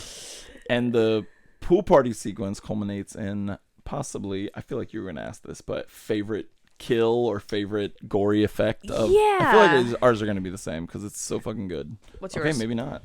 What's yours? Well, I love the whole sequence, but the specific image of like Freddy's face popping out of his stomach, then to like fully emerge and rip him apart. But specifically the like distended belly with like Robert Englund's like clear like kind of profile pushing out of his chest is so fucking gross. It has big Videodrome vibes. The face against the TV. It also reminds me of From Beyond. Yeah, the Stuart Gordon movie. Yeah.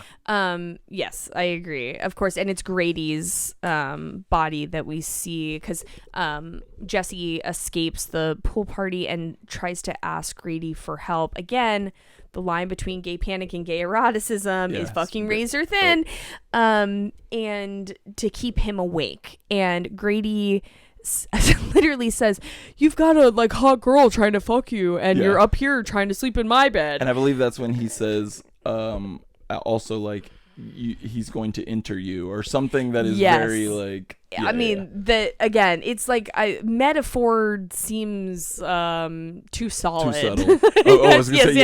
Too subtle of a word, and that's when we see Freddy emerge through Grady, so having been the fully, vector like Grady, like these homosocial desires blended with homoeroticism, then like the actual queer threat busts forth that vessel and fucks up that pool party. And fucks up the pool party. We talked about that Wes already. Craven's, didn't least favorite like part of the movie, the pool party. And again, I do think that is fair because the unique thing about Freddy is that he has specific rules attached to how he operates, and when you sacrifice those rules, the specificity of the character fades away. I think the specific point that he mentioned was like, you can see that Robert Englund's shorter than all of the actors at the pool, and that's not scary. He couldn't manipulate. I guess he couldn't envision a way where he could manipulate him as a like imposing figure when he's not in the dream we just need the shot. We just need the shot with the flames.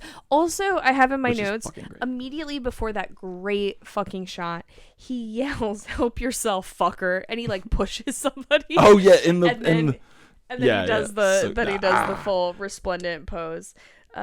So, then it eventually leads going back to the boiler room because of course there has to be that like origin spot mythos as to like where he originated from and how they can take him back. And it seems like Lisa's realized like, oh, fear feeds him.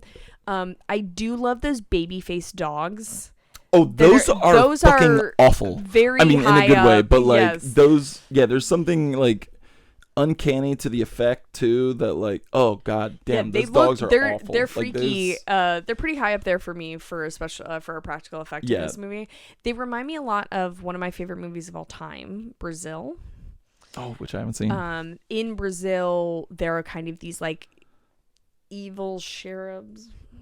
Okay. For lack of a better phrase, that have very similar like baby doll faces to those dogs, and it just it kind of evokes that for me. But so Lisa is like trying to use the power of love to dispel Freddy, and Jesse, it seems like they've like reached they've defeated him. Like it seems like it maybe defeat is not quite the right word, but it seems like they have vanquished him for the time being. And then we get the scene that we talked about, that parallel scene to the beginning of the bus. And it is clear that the queer desire that Freddy represents cannot be repressed. Right, yeah. And will make itself known. Damn. And bust through. That was honestly impressive, I want to say. That, like, I had obviously, like, heard some of the, like, queer subtext and everything, but I don't think I had tracked every angle of it as tightly. Thanks.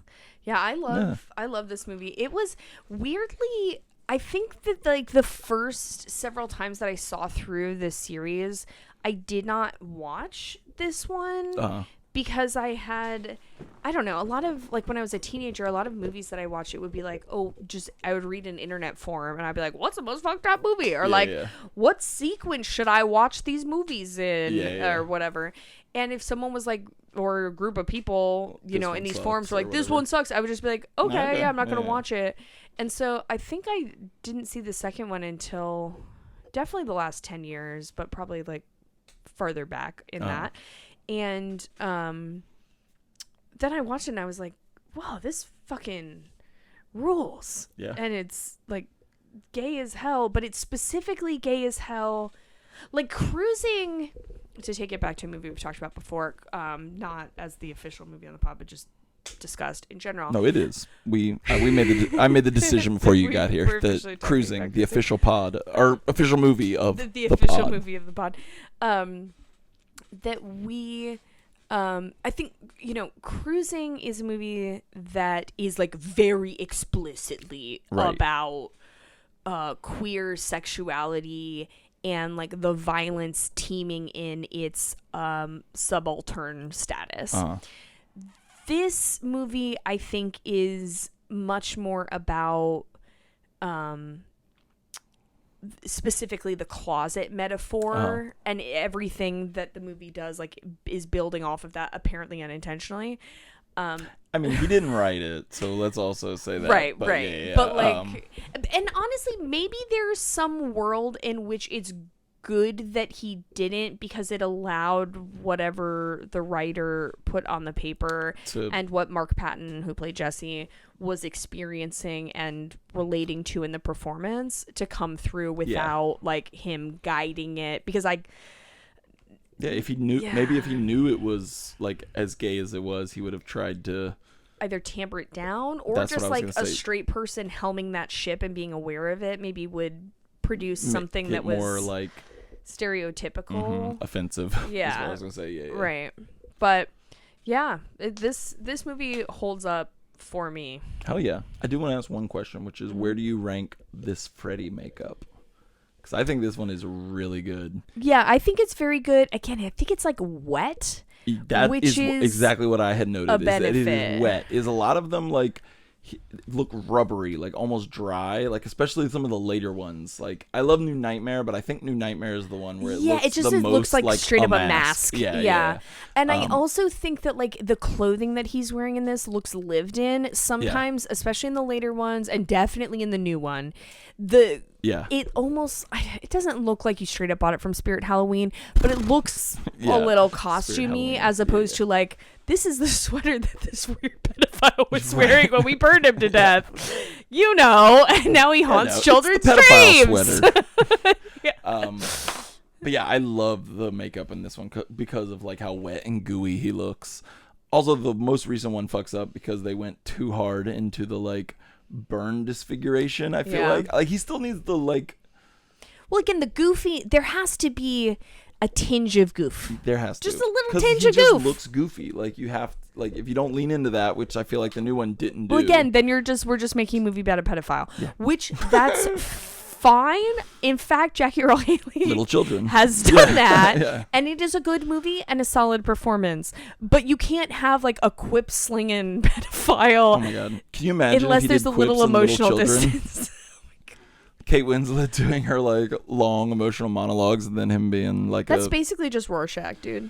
Honestly, yeah. That's like basically his Rorschach performance is just like doing very serious bad guy with some quips. I'm not stuck in here with you.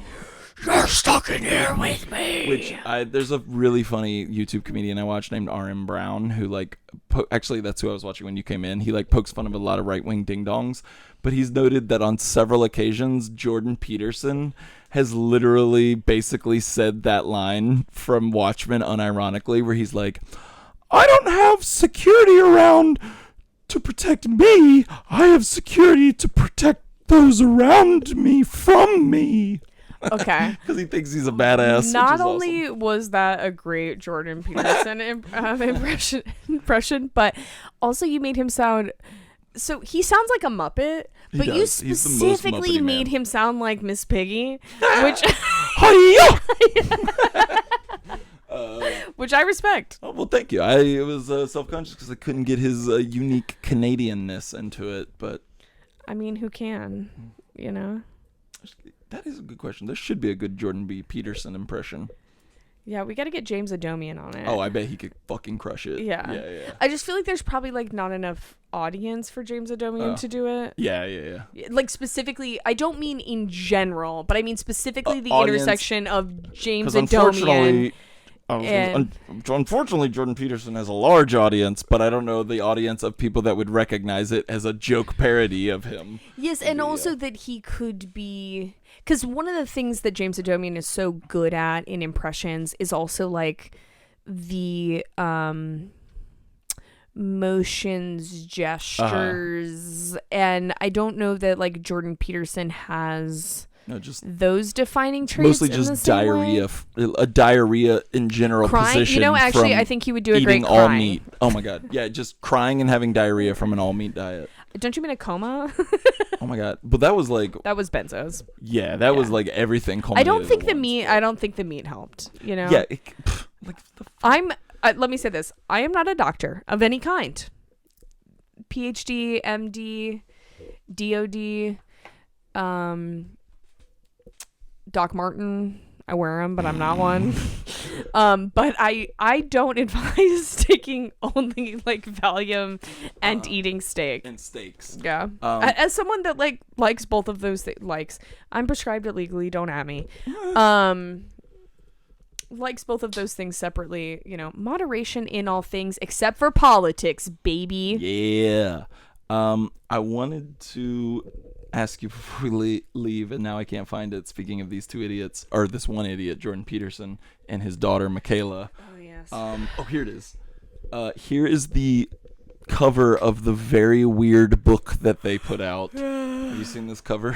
I have. Of a like thirst trap of Michaela Peterson, and then Jordan in the background, like lustfully looking at his own toes. And it looks hella like romance novel. It is the weirdest fucking cover. Yeah. Well, you know what Freud said. Sometimes a pickle is just a dick. Jordan Peterson. Oh.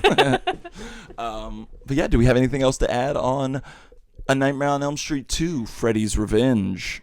Join us in 2 weeks for an episode on the OG Candyman. Yeah, hell and 2 weeks after that for our last October episode for an episode on Ganja and Hess, which will be a first time watch for me. God, I can't wait for us to talk about that. It's gonna be. I'm very excited for Candyman too, but Ganja and Hess is gonna be.